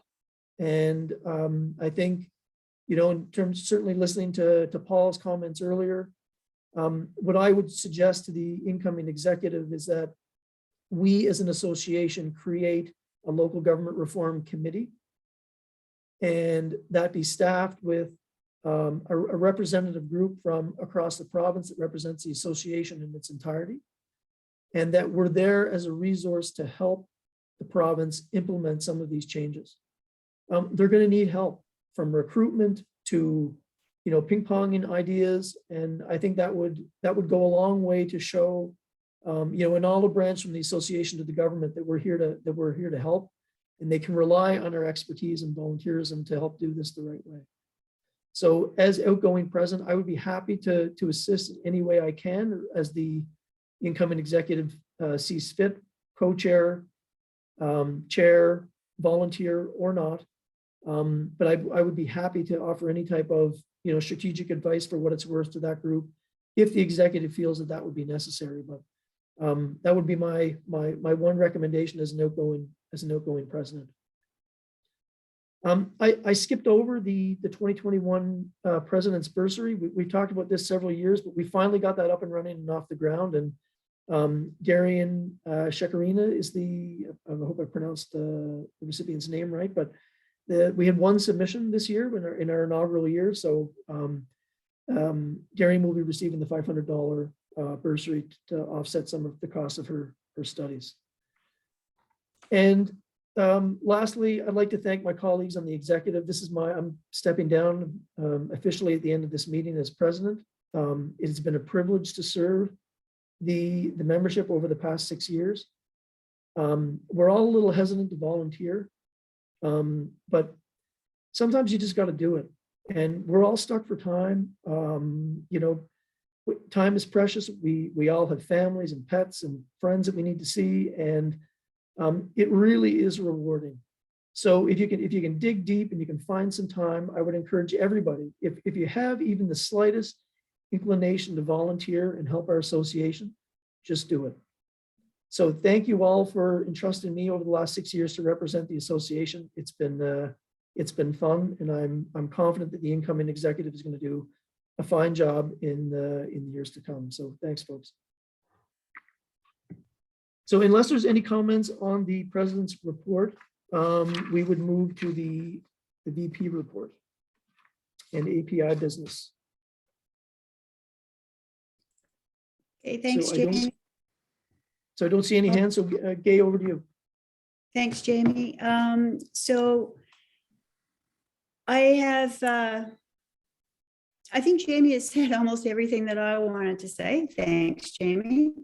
My emphasis has always been and will continue to be, and echoing what Jamie said, is the importance of volunteerism. And I think through our planning profession and the leadership role that we have shown, which is reflected in the minister's comments about how important planning is, we have definitely moved forward. And now more than ever is the opportunity and chance to jump in and to volunteer and to continue to work and see our profession grow. I think it's a very, very exciting time. And I think that the incoming executive has great opportunity to strike the necessary committees and to continue to support government in its efforts. On a national level, I have resigned from the Standards Committee. I was the chair for 2 years and saw the introduction of competency standards nationally. And those standards will continue to be worked on this coming year, is my understanding from the Standards Committee going forward. And there will be lots of opportunity there as well to participate and to debate the actual standards themselves when the call comes out for ongoing focus groups and consultation. I encourage everybody to participate in that as well. Interestingly, there is a belief that the competency standards only affect those that are coming out of university and going into the profession. Actually, the competency standards affect all of us on our day-to-day basis, and we should adhere to those as our primary codes, that and the ethics codes. And finally, I would like to also thank the association for continued support in my position, which came as a bit of a shock that I've been here for 10 years. So I really do, I'd like to say that it is time to pass on the torch and to see some great new ideas coming into the profession and some clean ideas. That would be great. So thanks very much, everybody.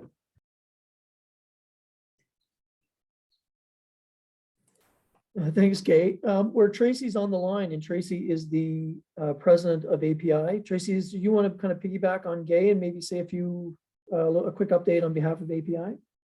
Sure. Yeah, API, again, just is the representative of all 4 provincial associations in Atlantic Canada at the national level in terms of voting on things and things like that. API itself is kind of a I don't even know what you call us anymore, but so we're a body out there that helps manage everything that goes on at the provincial associations, I guess. So I too want to thank Jamie and Gay as well for their work at the in terms of representing both the province and API for Gay at the national level too. So the national tables in particular, Jamie and I have struggled through attending the what's called the PAF. I don't even know what it's called. It's the Association of Leaders of the provincial associations, provincial and territorial associations, where we talk about things that are going on in the province. So Jamie, unfortunately, is going to miss out on the sexy one next week. And New Brunswick has lots to say. So anyway, it's all right. We'll deal with that. And Gay, her leadership on the competencies piece cannot be understated. It's huge. in terms of what it's contributed to the profession and what it will contribute moving forward. It's a really big deal. So really happy to have had Gay at the helm on this. I don't think, I mean, it's not quite official yet, but Bill Budd, I believe, is going to be replacing her at the Standards Committee, not as chair, but on the committee itself. And then Colleen Bond, I believe, is also going to be a non-voting member of the Standards Committee moving forward as well. So New Brunswick will have a couple of voices around that table. So really important, really excited about things that are happening here. And just so you're aware, if anyone wants to take part, the award ceremony for API is taking place next Wednesday. I believe it's maybe at 4 o'clock.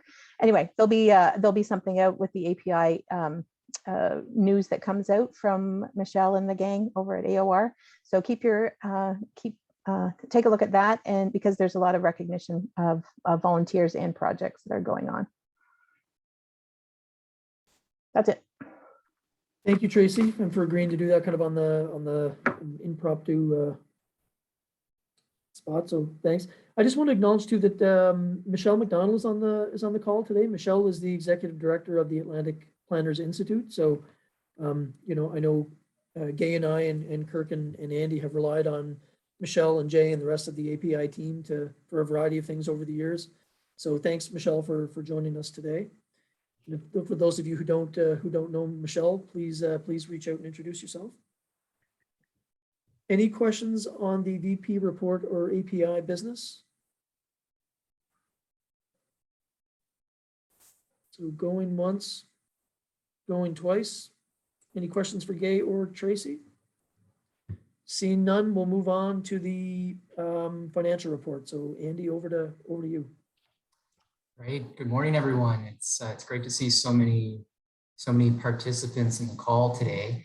I'm giving my treasurer's report from the City of St. John. The City of St. John, Minnequest, is situated in the traditional territory of the Wolastoq-Maliseet.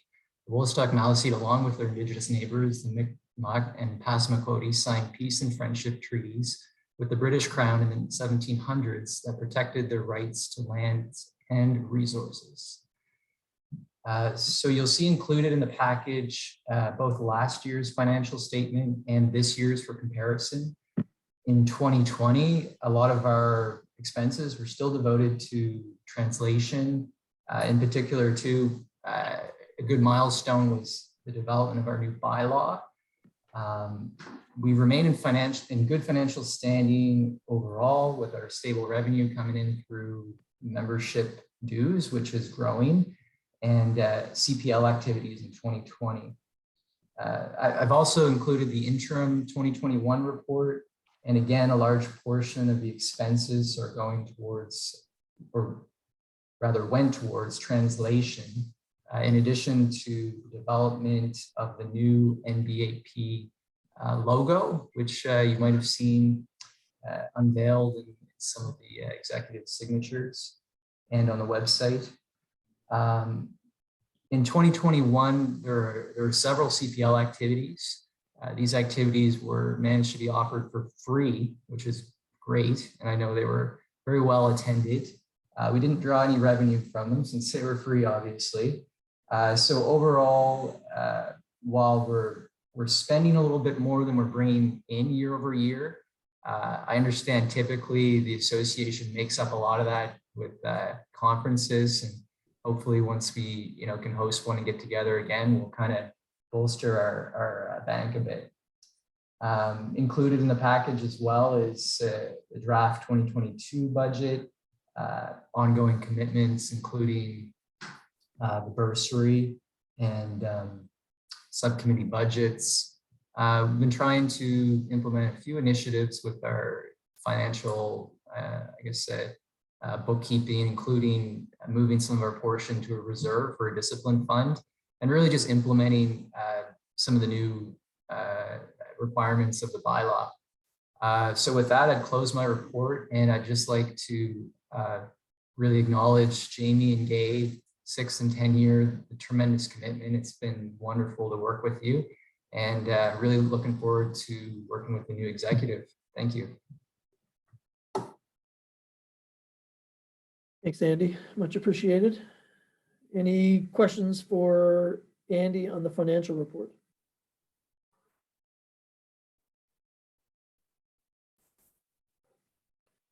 So second chance, any questions for Andy on the financial report?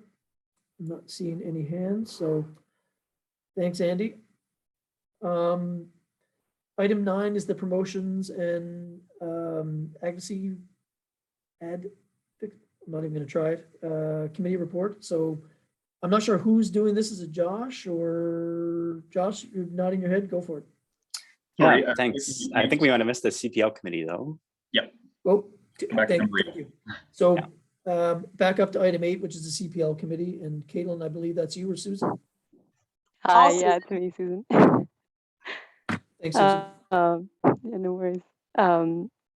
All right, yeah, so I'll give an update on the Continuous Professional Learning, or CPL subcommittee. It's a bit of background. We were just formed in January 2020 with a mandate to support API CPL systems. So as Caitlin mentioned earlier, our members are Caitlin Lascelle, Development Manager, Thrive Properties, Catherine Dufour, Director of Planning, Northwest RSC, Kieran Miller, Senior Manager, Corporate Projects with the Town of Sackville, and myself, I'm a Senior Policy Advisor with the Province, Environment and Local Government. So consistent with our terms of reference, we hosted 4 events this year. They addressed housing needs assessments, hosting difficult meetings online, climate change, and First Nations planning. Our First Nations planning session was today. So we had simultaneous French translation for 2 of these events. Similar to last year, our events were online for 2021 due to COVID, but this did again yield some positive effects. So firstly, we were able to broaden participation by inviting all planners under the API umbrella, students at planning schools across the country, as well as members of other professional associations. So the Development Officers Association of New Brunswick, Municipal Administrators Association of New Brunswick. And we had participants join us from across Canada. Interestingly, our greatest participation came from Nova Scotia. The second benefit of having online sessions was that they removed a number of cost barriers for participants, likely increasing attendance. So for example, we had 132 people join our housing needs assessment webinar in January, 60 join our session about hosting difficult meetings online, aptly named the You Are on Mute session, and 53 joined our climate change session. So for our budget, as mentioned, the online format removed a lot of cost barriers, and all of our events were free this year, and we had no cost, thank you to support from API and the NBAP executive. So that was for the translation there and for hosting online. Moving forward, we're planning for next year and are currently developing a session for January on tiny homes and micro-lofts. A session's also coming up on financial and infrastructure pieces. So more to come. COVID permitting, we will host a combination of in-person and online events, but we'll play it by ear and see how things go, see if that's possible. If you have feedback for events or ideas for events, please reach out to Kirk Brewer. He'll pass your information along to us and we'll be sure to follow up with you. So a big thank you to those who have already reached out with ideas. So Tracy Wade, Xander Gopin, thank you. And we look forward to hearing from others moving forward. And a big thank you to the exec again for all of their support. Gay and Jamie, congratulations on a really great run. You were fabulous with our committee and we really appreciate it. So thank you. That's the end of our report. Thanks, Susan, and thanks to the rest of the team for the work that you've done and that you do. Any questions for Susan? So I would take Susan up on her, her request for comments and suggestions for API activities. I mean, if there's an issue out there that you're interested in, send them a note, and they'll bang their heads together and try and put something together. For me personally, I'm looking forward to the tiny home presentation in the new year. I think that will be also a timely subject, and there'll be a lot of interest. Great, thank you, Jamie. And one thing I want to note is that it's on video. I think this is being recorded, that you offered to host a session more informal. And that's one thing we're really excited about, to bring planners across the province together, just to kind of throw maybe an idea out there and hear all different perspectives, whether from the north and the south, from new planners, seasoned planners, just have everybody kind of provide feedback on kind of one idea and to see all the different perspectives. It's recorded that you're open to hosting that, I think. Maybe. You keep saying that. more to come. Great. And I'm happy to do that. So any questions for Susan? Just scrolling through the cameras. I don't see any hands. So we'll move on to, and thanks Kirk and Josh for correcting me on the agenda. So now Josh, it's over to you on the promotion side. Great, thanks a lot. And yeah, I just want to start by saying thank you so much to yourself, Jamie, and to Gay for all the hard work you've done over the past few years. So I'm with the Promotions and Advocacy Committee. We're also formed in January 2020, subcommittee of the exec to help raise the profile of planning across the province. And to also help the executive on an ad hoc basis kind of respond to certain issues that the association wants to take a position on. So the committee members are myself, Xander Gopin from the Southwest Regional Service Commission, as well as Justin Forbes, who I believe is now with Stantec. So over the past year, we've done a few things. We helped early in the year, the executive draft a letter to the province, taking certain positions on local governance reform. A lot of our suggestions we're very happy to see being implemented. That includes minimum standards for planners, as well as statements of provincial interest. Given the municipal election this year, we also did draft some templates that could be used for planners across the province for speaking to new councils, kind of introducing the role of planners, the legislation. I'm not sure if there's a lot of uptake from that necessarily from the membership, but that's the type of thing that we can certainly assist in refining those kind of templates for different conversations. Kind of the biggest thing that maybe came out of this year is our new logo, which is super exciting. So it's a fresh look. It's all on the everyone's signatures now and on the the agenda and the minutes and that kind of thing. So it kind of just better represents, I think, the profession, the relationship between the built form and the natural environment. And it pays particular attention to the fact that, New Brunswick is the coastline, and, we're a coastal province here. And that's, we have a lot of challenges going forward. So we're happy with this new logo, and hopefully it can serve, the membership for years to come. And then the last piece that I think Jamie already mentioned was we did help to do an op-ed that was published on World Town Planning Day, just to kind of explain the role of planners in the province and why planning is important. So usually the way we operate is at the beginning of the year, we'll touch base with the exec and try to come up with a few kind of deliverables. And then, as I said, we're always there to kind of assist on an ad hoc basis when issues arise.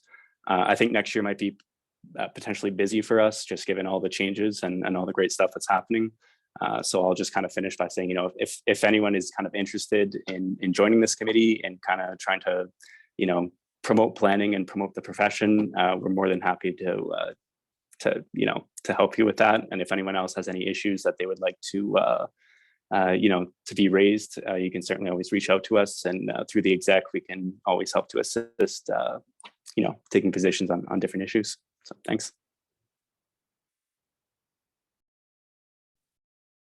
Thanks, Josh.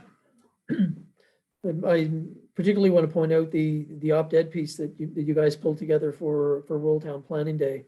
There came a point in time where I was actually cursing you guys for putting that in there, because I had emails from all over the province and people asking questions, and everything to advice on particular projects that were before cities and towns to you name it. But really the work that you guys have done, and really the CPL committee too, like, you have really professionalized the association and taken it to a different level. So I think that needs to be noted, and it's not by accident. It's by a lot of hard work and volunteer hours. So thank you very much.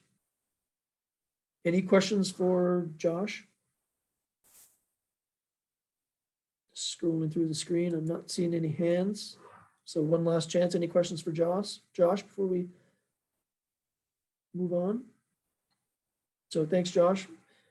Moving on to item 10 is the provincial update. So we've already heard from the minister. So Paul, over to you. All right, thank you, Jamie. How do I share my screen? Oh, share screen. Here we go. Let me try that. I'm going to share screen too, I believe. And you're good to go, Paul. All right, everybody sees the presentation? Just gotta Oh. Might take a second here. Does everybody see that? We can see it, Paul. Perfect. Perfect. All right. Just like to introduce myself. Paul Jordan. I'm the Provincial Planning Director here at the Department of Environment and Local Government. I'm not sure if I know everybody or everybody knows me, but that's who I am. So I'm actually very pleased to be here today to talk to you about local governments reform. And this is an update on kind of like the white paper and what's being proposed and what's coming over the next little while. You heard the minister. There's been a lot going on. There's stuff going through the legislature right now. All the changes to the Community Planning Act are occurring right now as we speak. And it's very exciting times. So the slides are in English and French, and I will be able to share these slides afterwards. So I don't know, Kirk, I'll send them to you, and then you can send them around if people wish to take a closer look. So in terms of the process, we started in January 2021 with the launch of the website and some material online with respect to background, how many communities do we have, all that kind of great stuff. And then in April 2021, we published the green paper to talk about here's some opportunities and to really get people's feedback on what are the opportunities under the 4 structures or the 4 pillars, I guess, for New Brunswick. Between April and June, we did engagement, and we had 25 sessions, 4 working groups. One of those working groups was on land use planning, and Jamie and Bill and Catherine and Wilson, sort of Wilson, I guess, he was invited, attended and participated in those working groups, and that lasted between kind of May and July, and we really fleshed out a lot of topics such as statements of provincial interest, inclusionary zoning, regional planning. We had a very comprehensive group that represented a bunch of provincial departments and all kinds of sectors, all the 4 municipal associations, and we really fleshed out a lot of ideas there. And that helped form what you'll see in the white paper today. Actually, we received 120 briefs from various stakeholders and groups and associations across the province, including from this association.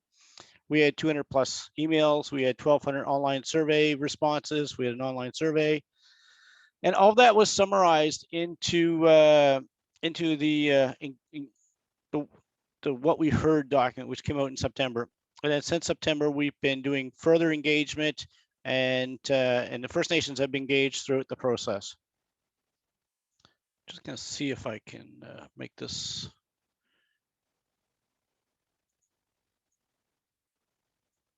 There we go. Sorry, I just couldn't see the whole screen. So just an overview. Obviously, this is not all the detail. I'm only going to focus primarily on planning today because not a lot of time, and there's a lot of detail in the white paper. And if you have questions, certainly contact me after, and I'm happy to chat about it. And if I can't answer it, we'll certainly direct you to the right person in our local governance team here. So the vision for local governance reform was creating vibrant, sustainable communities working together to enhance the quality of life for New Brunswickers.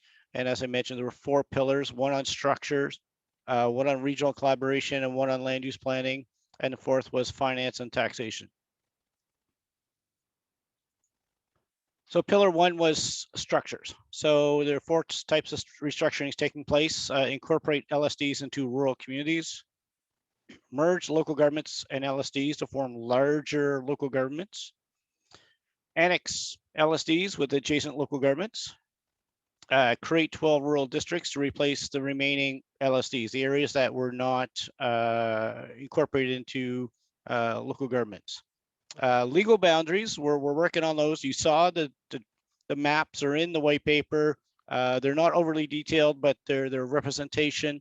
And the group here will be working on further refining those maps and creating legal boundaries in 2022. So that is coming. We're getting lots of questions on mapping. If you do have, if you are a local government or a regional service commission, or you have the public asking you for maps or information, you can send them to me, and I will make sure it gets added to the queue. We have a long list of folks who are waiting for maps, and what we can do is we can send out shape files to RSCs and local governments with a bit more detail than what you're seeing in the white paper.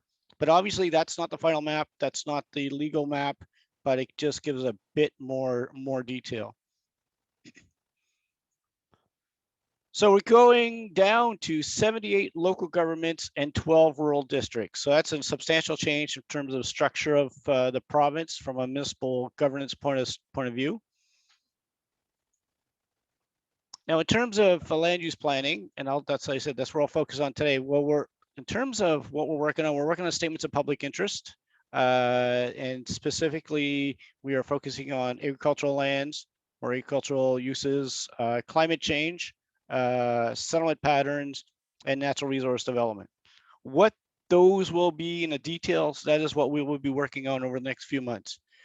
So that is to come, and we will be engaging this association and others in the development of that, as well as other provincial departments, especially those related to those topics themselves, such as agriculture and NRED in terms of natural resource development, etc. The key is all land use plans will be required to abide by these statements of public interest. In terms of local land use planning, all communities will be required to have a local land use plan, as the minister said, by 2027. So complete 100% coverage across the province, and will also establish minimum standards for the delivery of planning services. Inclusionary zoning, we're going to enable that, so local governments will be able to voluntarily adopt inclusionary zoning bylaws and to support the affordable housing development within their communities. We did come up with a process for the location of provincial facilities. We're going to mandate the consultation between local governments and the province in terms of prior approval, prior to approving provincial facilities, certain provincial facilities. And if a provincial government cannot meet the local land use plan, then cabinet approval will be required to override those actual local land use plans. I'll give more detail on some of these in the next few slides. In terms of regional land use plans, we've changed the term from regional plans to regional land use plans in the Community Planning Act. The reason being is there's something new coming called, I believe it's a strategic regional plans that are coming under the Regional Service Delivery Act. And so we wanted to be very clear and not make the mistake or confuse people between regional land use plans and regional strategic plans. So we just clarified some of the language. So we're going to further enable regional land use plans. So what is required is we need to create a new provincial regulation that actually outlines what will be the content of a regional land use plan and the process for adoption and amendment. These will be voluntary, so it's not mandated, and they will be, each regional land use plan will be a ministerial regulation. So that'll be, approved by the minister here, just as he approves those rural plans for unincorporated areas right now. The boundary is flexible. So I know in the past, the intent was that to have the land use plans based on the RSC boundary. That is not necessarily the case now. It can be based on an RSC boundary, or it can be based on several local governments coming together and creating a regional land use plan for themselves. For example, let's say Nbap and Review get together and say we want a regional land use plan for their area. Well, then they would be the ones developing that plan, and that would apply to that area within that RSC. We're also allowing two RSCs to come together and create a regional plan across their boundaries if possible. So it's going to be pretty flexible in the sense that there will be opportunities to create regional land use plans where they're needed. I don't know if anybody remembers this, but within the Act, we had this requirement for a regional approval, some sort of permit, I guess. We thought that was just an extra level of bureaucracy. We took that out. The idea here is that these regional land use plans will obviously supersede any local plans, and then local plans will have to abide by those regional land use plan. And in that sense, if they're in agreement, then the local land use plans will actually be applying the regional land use plan on the ground. there's no need for a secondary permit or an approval by another level of director. We just thought that was bureaucracy. All land use plans and bylaws will be consistent, as I mentioned. So within that boundary, any land use plan that affects will have to be consistent with that. And the provincial departments are to consider the regional land use plans. Oops, what did I do there?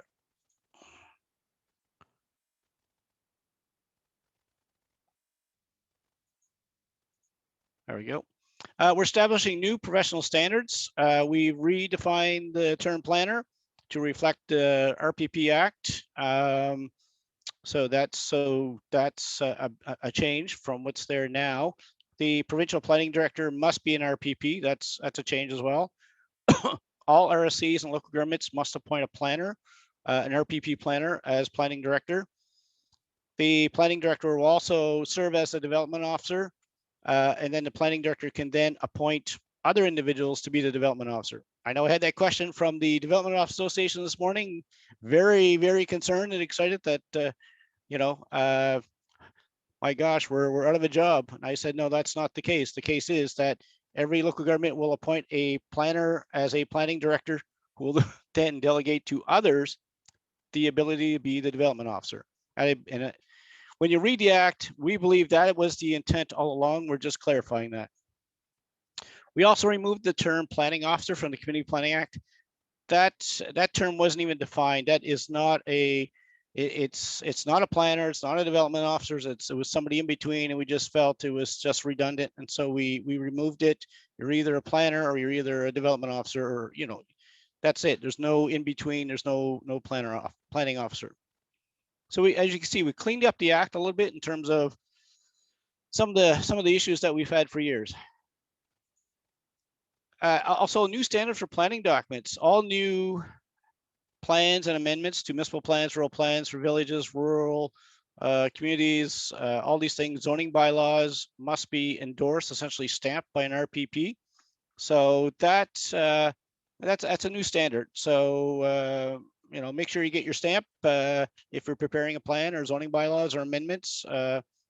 And so the idea is that any document that needs to come to the minister for approval will need to be stamped by an RPP. So that will be one of the new requirements under the act. We will not, so that's the concept there, is that we want to increase that professional standard, that the plans have been reviewed by a professional planner, that they meet the content, and that professional endorses that plan. We also required that background studies be required for every municipal plan, rural plan villages, rural communities, and rural plans, rural districts. That was not the case under the current act. The current act says a background study for a municipal plan only, and not for the other plans. So we just make it more consistent. If you're doing a land use plan, you should be doing a background study. And that, again, that's another level of professional standard. New policies will now be required in land use plans. So we changed that section on within all these types of land use plans. So you'll need to now have policies on climate change, adaptation, mitigation, and housing, such as affordability, that sort of thing. So those are new requirements to reflect the current context in New Brunswick.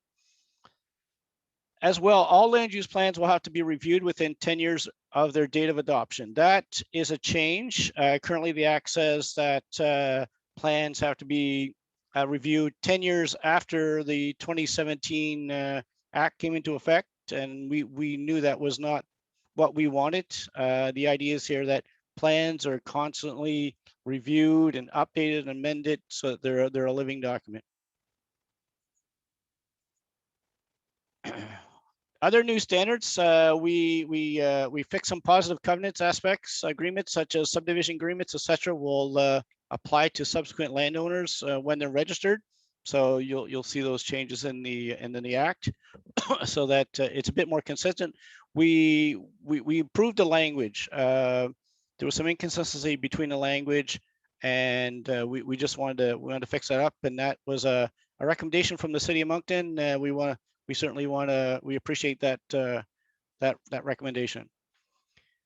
So in terms of local governments who leave an RSC for planning services, they shall, again, provide their 2-year notice, pay a fee, and they must meet a minimum standard for planning and building services and employ qualified individuals to provide those services. So the idea here is that, you know, here's the suite of services you need to provide to your citizens, and here's the qualifications of the individuals to provide those services. And if you are not able to meet those, then you have to prove to the minister and myself how you plan on doing that, meaning you're either, here's the options. So either you can hire everybody on staff, you can join an RSC, you can hire consultants if you wish, or you can get the service from another local government. So there are many options for local governments to ensure that they can meet those minimum standards. And again, this just levels the playing field across the province. Now, in terms of location of provincial facilities, so when local governments and RCs prepare new or amended land use plans and zoning bylaws, they must consult with provincial departments and agencies. So what we're going to do is our branch here we have a list of current contacts within provincial departments now, and we are going to maintain that list, and we will provide it to every local government and every RC. So in terms of when they are preparing those plans, you send those plans off to those provincial departments, those contacts, and give them a period of time to review it and provide comments. So it's an opportunity to engage and consult with provincial departments so they have an opportunity to review those plans and zoning bylaws and make sure kind of their interests are hopefully reflected within those plans, or they can give you some sort of a update or some sort of information about what they may be proposing in the future and make sure it is reflected in those plans. Now, the other side of that is when provincial departments and agencies are undertaking a development, they shall consider the local land use plan and zoning. And if certain developments are not able to adhere to the local land use plan or zoning, they must obtain approval from cabinet. So let's say there's a new school siting and it's not going to meet the local plan. And they, for some reason, they just can't do it. They just can't. And they decide not to go through the plan amendment, the zoning amendment. They decide, you know, this is important. We need to have it there. And so they will have to go to cabinet and state their case and explain why they cannot meet the local land use plan, and cabinet will determine whether they have to meet the plan or they can be exempted from the plan. So it puts a little bit more accountability into the process.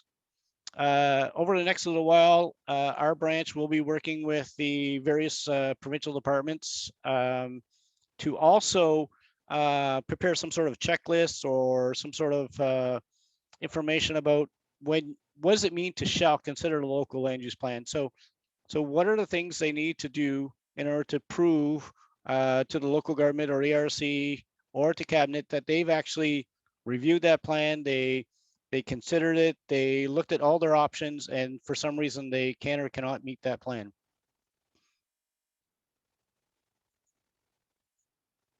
Other changes, we clarified development approval in the Community Planning Act.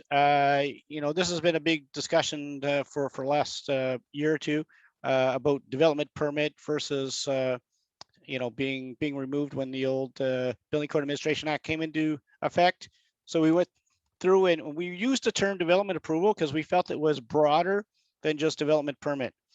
You can still do a development permit under a zoning bylaw, but a development approval gives more options. So you can have a development permit, you can have a, you know, a zoning confirmation letter. It's under section 108 where the development officer has to give that approval. And so we just clarified some of that. We also changed the name, you know, when the Building Code Administration Act came into effect, it had they made some changes to some of our legislation, and they went to prerequisites for building permits. And we felt that was wrong. We had to go back and fix that. So we went and called it the prerequisites for development approvals and building permits and regulations. So we just cleaned that up. Those are just some errors that were made in the past, and we just wanted to fix that. So as in terms of next steps, so local governments restructuring to be supported by transition teams, as the minister mentioned, led by facilitators. Work will begin in early, just in January. And again, everything will take effect January 1st, 2023. Special elections, as the minister mentioned, will take place November 2022. And Regional Service Commission changes to support will be supported by transition teams led by facilitators. And again, everything's coming into effect 2023. And those RSCs that actually have a social focus mandate, I think there's 3 of you. 2024 will be when we'll be focusing on that. In terms of land use planning, as I mentioned, we will be working on statements of provincial interest, inclusionary zoning, regional planning, working with all those provincial departments, all those different associations and stakeholders over the next few months. We've got a lot on our agenda, and but it's very exciting times. And you can see the timeline here, what's proposed. You can see what has happened, but you can see that the boundaries are coming in 2022. Creation of rural districts are happening in 2022, effective January 1st, 2023. Local government rural district elections, November. New and revised local government councils and rural district reps, January 1st, 2023. So everybody's going to be in effect then. Regional Service Commission structures and responsibilities effective January 1st, 2023. CFEG formula, looking at January 1st, 2023. Again, rate flexibility, the taxation stuff, January 1st, 2023. And then January 1st, 2023, statements of public interest, and then ongoing development of policies and other work that needs to happen as part of those processes. Regional strategies, the work starts January 1st, 2023, Municipal Commission, January 1st, 2024. And then the work really begins for you folks, working on those, revising all those new land use plans for all those new local governments. And again, by January 1st, 2027, we are hopeful that all the plans will be in effect.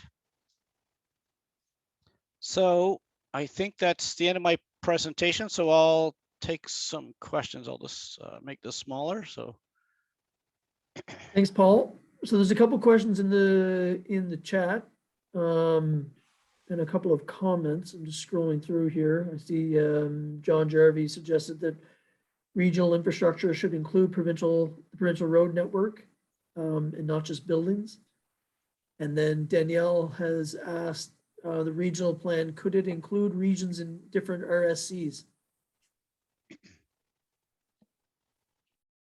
So I know if Danielle, if you want to elaborate on that at all, or Paul, if that's enough for you to answer the question.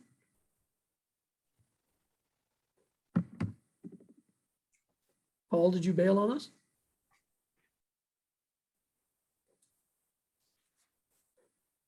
It's a good strategy, actually, present and then just hit eject. Oh, I'm here, Jamie. Sorry. Okay. Can you hear me? I'm just hear you fine. Yeah. I'm just lost in trying to unshare my screen. There you go. Thank you. Great. So did you hear that, Paul? No, I didn't hear Danielle's question. Danielle's got a question on the regional plan, and then could it include regions in different RSCs? Well, essentially the idea is that you would have contiguous areas, right? So you can't have Moncton and Edmundston having a regional plan together, right? So you'd want to have communities that are within a regional geographic area. Like you cross boundaries potentially, right? So it could go from, let's say, Shediac to Rishabukto or something potentially, maybe. I mean, we're being pretty flexible.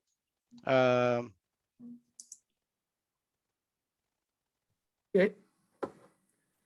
And then he's got a follow-up question regarding coordinated provincial planning. What does it mean to consider local land use plans and zoning?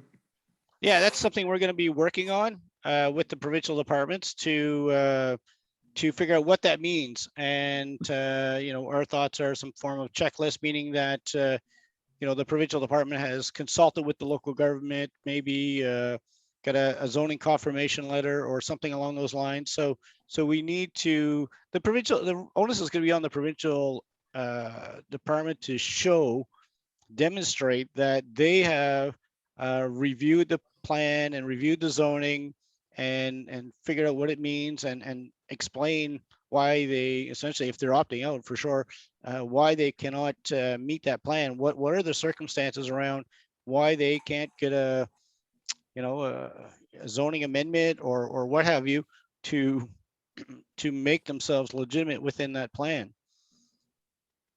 Paul. Hello, Paul. Yep, I can hear you. Okay, yeah. If I summarize, because with the connection, I didn't hear all your answers. So basically, as I summarize your answer, the first one would be, it's not possible to have a regional plan, even if there's two adjacent RSCs together with a regional plan that would be two different regions. If they're not in the same RSC, it has to be in the same RSC. No, that's not the case. So the idea is that you could have a regional plan go across RSC boundaries. You could. So that's what we're proposing. That's the idea. That's the concept. Is that let's say if somebody wanted a regional plan from Shediac to I don't know, Bucktouche, right? Include that whole area. Then that obviously crosses Southeast and Kent RSCs, as long as as long as you get agreement from the councils there. That's the idea, is that these regional land use plans would be, they would be a resolution of council before it actually gets to the minister for his signature. So it means that the region for RSC Southeast could have could be connected to another region in Kent County as a regional plan. Potentially, sure. I mean, wow. We're just leaving it pretty wide open. It's pretty flexible in the sense that, we want regions to work together, regions that make sense. We don't want to dictate that, every RSC must have a regional plan, and it really doesn't make sense. We want to say, all right, where there's synergies, where there's common interests, and you want to work together from a land use planning point of view, you have, maybe you share some sort of common coastline or common water course or environmental feature or something, and you want to do that, look at like the Niagara escarpment, that sort of thing, right? So we looked at regional plans from across Canada, and that was one thing that popped up, that we want to be pretty flexible in New Brunswick and allow regions to work together and have those options to come together and where it makes sense. We don't want to dictate you must have a regional plan here, and it may or may not make sense. People are not willing to work together. It's got to come from the ground up. It will be a ministerial regulation at the end of the day, but what that means, it's more flexible to be amended, and it's the province has a bit of oversight on that to kind of ensure that the local governments are following it, or if there's complaints, and obviously you can come to us and we can have a conversation with the local governments and say, folks, you got to be following this thing. Thank you, Paul. Appreciate it. Thanks, Paul. Thanks, Danielle. We'll get through the questions in the chat first, and then I see there's a few hands up. So Kim Thompson asked, would a regional background study satisfy the requirement, for example, of a regional socioeconomic study at the Regional Service Commission level? Potentially. There's like I said, there's this new regional kind of strategic plan coming under the Regional Service Delivery Act, so that may change things. But again, if you're doing a regional land use plan, you want to make sure it really reflects that area. You want to, everybody here knows how to do a background study, so it's on a regional scale rather than a municipal scale, right? So Kim, is that okay for a? Hopefully that answers it. More details to come. We're working that stuff out. That's coming after Christmas. So we'll, just a couple more. So if you can hang on, those people with your hands, your virtual hands up. So John Jarvie's asking Paul, will the revised CFEG apply to municipal financing in 2023? That I can't answer, but happy to take it back and ask my folks in the finance group and see if they can send you a note. Marcelo, Colleen, can you make note of that question, and we will make sure John gets an answer.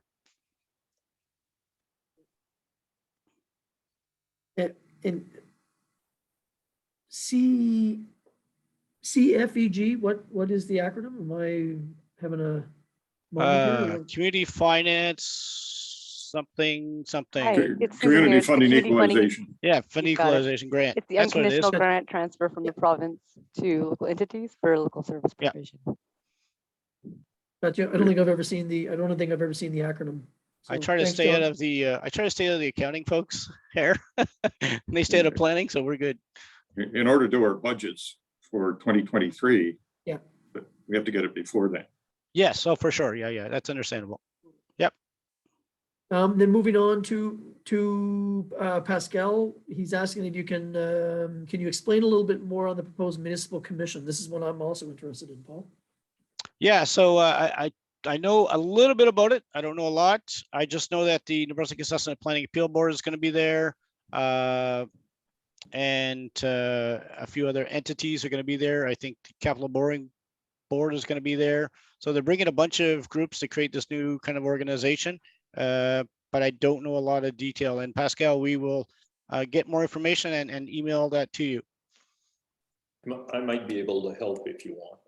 Sure. The commission is based on some other concepts also outside of Canada. What you're going to find in there also is probably the conflict of interest in municipalities and staff that would be dealt there. Boundary disputes, it could be on infrastructure, common infrastructure setup.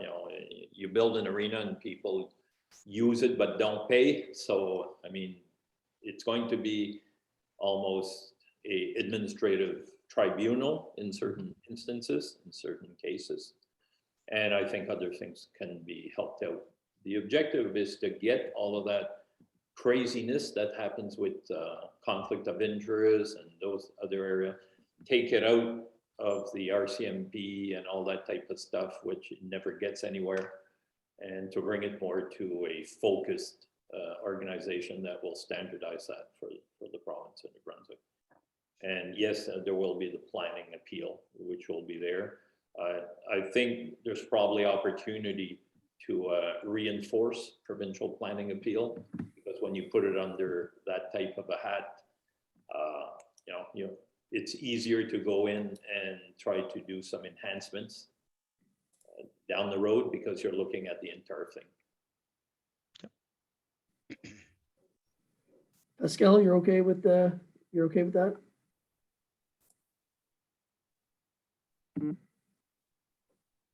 Yes, I am. Thanks, Pascal. Good to see you. It's been far too long. And I think the last question in the chat is from Meredith, and it's, are there any plans for a moratorium on development as we move through the transition of jurisdictional boundaries and respective zoning/regulations? Good question. Yeah, that is something we're actually exploring right now. We've had that question from a couple local governments, and we're exploring what tools we currently have under the Act to potentially do that. And if it's something we actually want to do, we're not sure. And we are looking at that transition period and coming up with a game plan. Okay, Meredith? Okay, great. So that's it for the chat. I see someone's indicated if you're posing questions, can you just make sure you're posting them to everyone in the chat box? So just a couple of hands up. We've got 3. We'll start with I'll go from left to right. Stephen, starting with you. Yeah, thanks, Jamie, and thanks, Paul. I had a very similar question to Meredith. So I mean, I disagree that I don't think we should be advocating for a moratorium on development, especially since we're in this period where we have a bit of a housing crisis in the province, and our real estate market is hot for the first time in a long time. But maybe there's an opportunity for a bit of guidance here, especially around like at what point do files get transferred from the ministerial level or being administered by the RSC to a new municipal entity during that transition period. But also in situations like, let's say the city of Moncton, for instance, that they're taking on a portion of the unincorporated area that's currently being administered by the RSC and the minister. Is there any guidance in place? And I know it's kind of nuanced because we're not going to get regulation in place, but if we can point to best practices or something to advocate for, at what point, as PRAC is in the position currently to put conditions on development and the minister too, at what point do we have guidance to ask for views from the new or existing municipal entities who will be ultimately responsible for administering and enforcing any of those conditions? Yeah, that's a good question. It's come up already from some local governments. So the idea is some of the suggestions have been that maybe for those local governments like Moncton and Fredericton that are gaining these new LSD areas that are currently under the RSC's jurisdiction, maybe there's some way to have them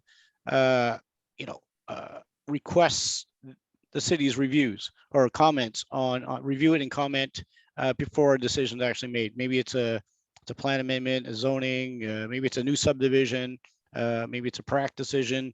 That's an idea, but we're not. We haven't decided whether that is the right way to go at this point in time. So again, we've got to work out some of these details, and we are exploring it internally. It's in the works right now.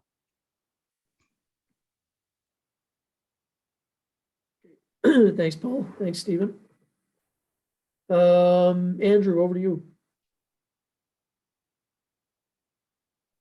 You're on mute, Andrew. Classic. Sorry. Paul, will there be an engagement opportunity for planners to provide input on the new provincial review process for plans coming in? So that will be fairly new, looking for provincial interests moving forward. I know coming from Newfoundland and Labrador, that process is fairly involved, and the turnaround times for plans is roughly about 6 months. So will there be input into that process as well? Oh, certainly. Yeah, for sure. I mean, certainly. I mean, we're open to your thoughts right now if you got ideas. So just so folks know, I'm not sure everybody's aware of this, but when we do a new rural plan for LSD or rezoning, we've actually been requiring the RSCs to send it to provincial departments for review and comment. They typically give between 2 to 3 weeks, similar to like an EIA. So a draft plan or an amendment is sent to a specific contact at a provincial department. That contact will then circulate within that department, consolidate all the comments and send it back to the RSC. Those comments will then be incorporated, if need be, into the amendment or the plan. So we see a very similar process with local governments going forward, right? A specific time period, maybe it'd be 2 weeks, 3 weeks. We do know that, this is going to be a substantial amount of work for provincial departments. That's why we have to sit down with those individuals and say, this is what you're going to get. Now, make sure you are, ready for that. And how much time do you need? 3 weeks, 4 weeks, 2 weeks? Realistically, how quickly can you turn things around? Because we do know on zoning amendments, that sort of thing, clients are in a big rush. And, we looked at the EIA process and said, EIA gives you a specific period of time. If we don't hear back from you, then, we will assume you have no comments. So, or the department can go back to the local government and say, look, we're short staffed right now, or we got something going on. We need another week or two. Can you give us that? So it's a back and forth, right? And that's the idea is to open that conversation and ensure a provincial department or agency has a chance to review and comment and also be aware there's a land use plan. A lot of departments I talk to are not aware of land use plans and what they mean. And and how they affect them. Thanks, Paul. So we're trying to get out of here for noon. So we'll take, I think that we have 2 more questions. So maybe we'll limit it at that. So over to you, John Jarvie. I'll just, this is quick, I guess. Do you have any comments on not including the provincial road network? Obviously, provincial road network is of major importance in establishing land use patterns. And the white paper suggests facilities like schools and community colleges, but there's silence on the road network, provincial road network, interchanges, exits, policies around land use next to the roads, all that kind of stuff. And related to that is the way the government has dealt with road maintenance in the rural areas that are being assumed into new municipalities. So I guess I read that as to be not a generous approach on the part of DTI to this whole exercise. Yeah, we will certainly be continuing our discussions with DTI ongoing. We've got a good relationship with them right now. We're going to continue talking to them, and yeah, the decision was made not to include that at this point in time. Okay, thanks. Hey, thanks, John. Thanks, Paul. And then Alex. Thanks, Jamie. Paul, I have a question regarding the regional land use plan. It used to be that regional plans were about the social, economic, and physical development of a region. Where they're going to the more using the terminology of land use plan, is it true to say that when we start thinking about regional plans, and if there's going to be a regional plan, we're going to think of it more of like the traditional LSD rural plan, where it's pretty specifically policy oriented toward zoning? No, not necessarily. No, there's, the idea is you'd have objectives and policies. You wouldn't necessarily have zoning. So, I mean, if you look at regional plans from across the country, that's the approach that they take. We're going to be taking a very similar approach. We're going to be building out the detail over the next few months, but that was not the intent. As I mentioned, there's going to be these regional strategic plans, which will take care of some of that stuff. So the thought it was, when we were developing the stuff, we thought regional service commissions are going to be required to create a regional strategic plan of some sort. And what we saw the regional land use plan as being one element to help implement that regional strategic plan, right? And so you're going to take a lot of guidance from that document as well. So in terms of, making sure that's all coordinated with the, recreation planning, social planning, all those aspects as well. So the regional land use plan can be quite broad.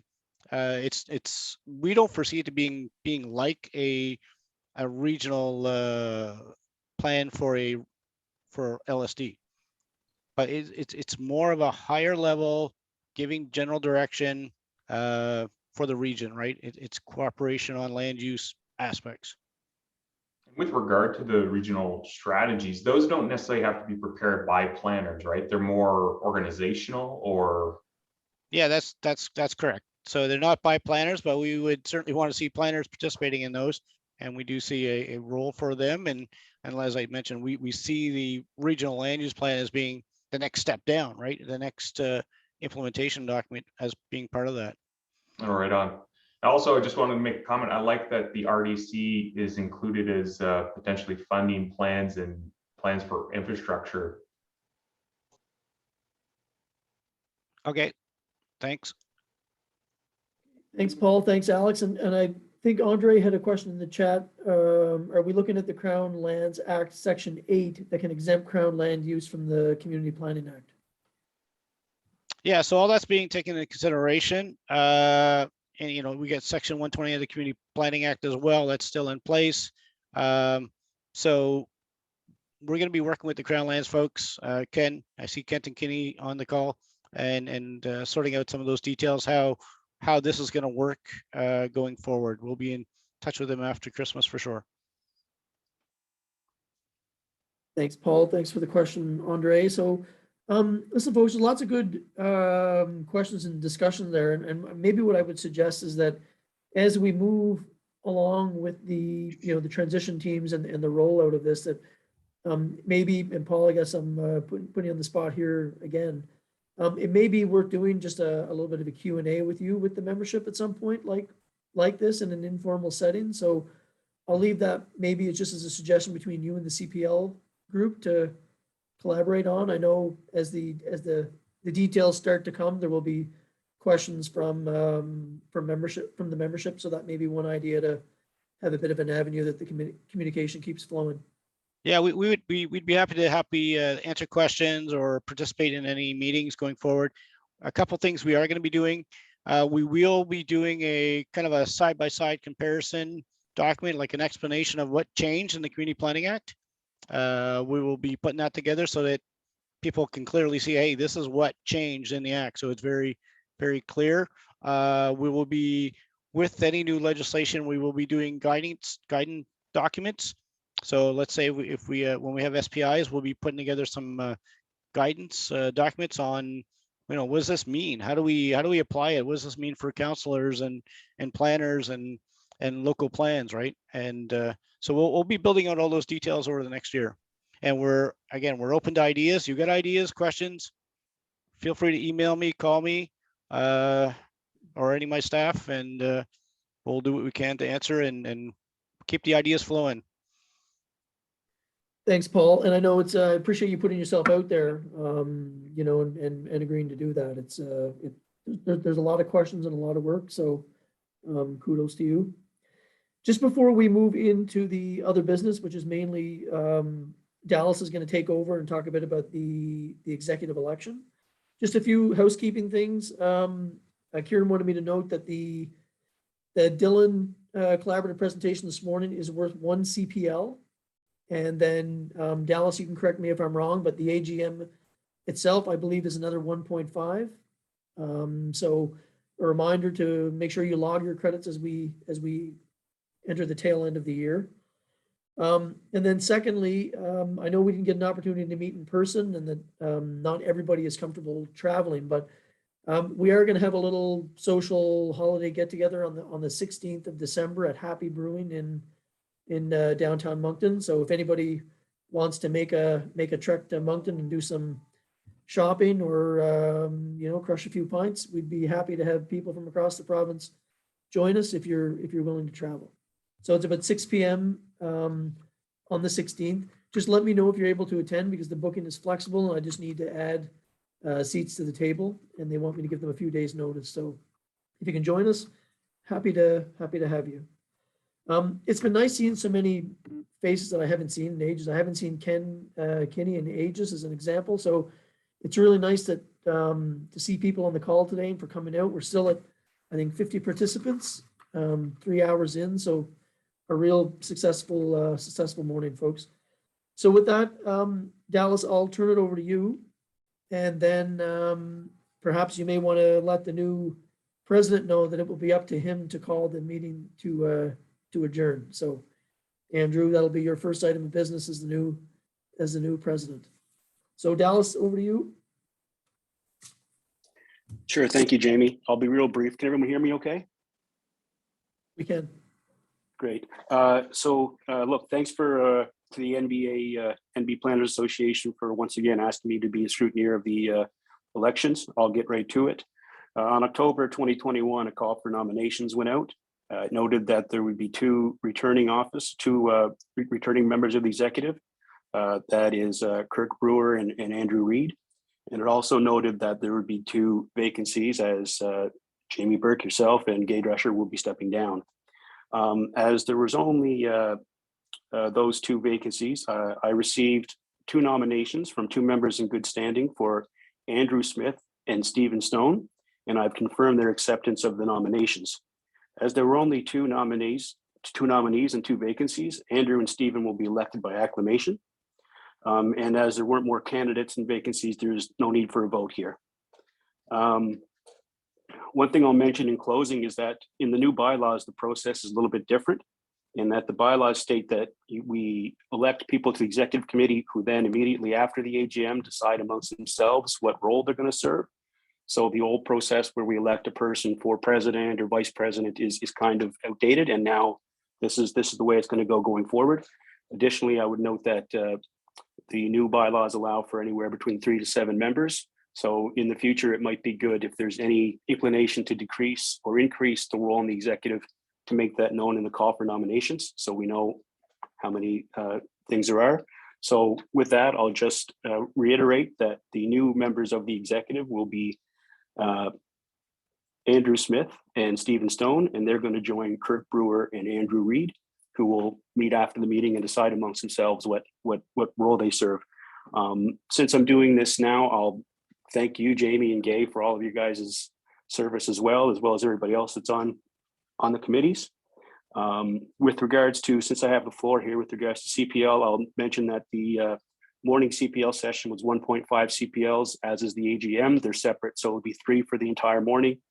They'll be on the API website in the drop-down box, as was previously noted. Also, is coming on the holiday season. That means log your CPLs. If you need assistance with that, check out the API channel on YouTube. There's a lot of great resources there, and don't forget to log self-directed credits. So with that, I guess I'll leave it to someone on the executive to make whatever motions that they wish to make. And thanks again for asking me to be the scrutineer of the elections. And I'll submit my report as submitted. Thanks.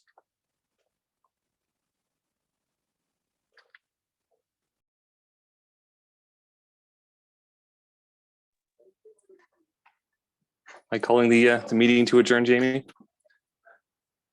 Yeah. I'd first like to. You can, or as Dallas said, any member of the executive can. So we just need somebody to call the meeting to adjourn. Well, I just want to say a few words and express gratitude and appreciation to yourself and Gay for leading us over your terms as president and vice president. Certainly big shoes to fill, and you've set the bar extremely high for this opportunity. So very humbled by the opportunity to lead such a professional and collaborative group of people moving forward into 2022. And this is certainly a pivotal moment for professional planners in New Brunswick with the new local governance reform. So certainly very humbled by this opportunity. So on that note, I would like to make a motion to adjourn the meeting at 12:07 p.m.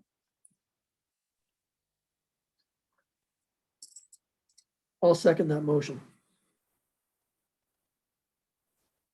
Thanks, everyone. Thanks. Happy holidays. Happy holidays. Take care. Thanks again.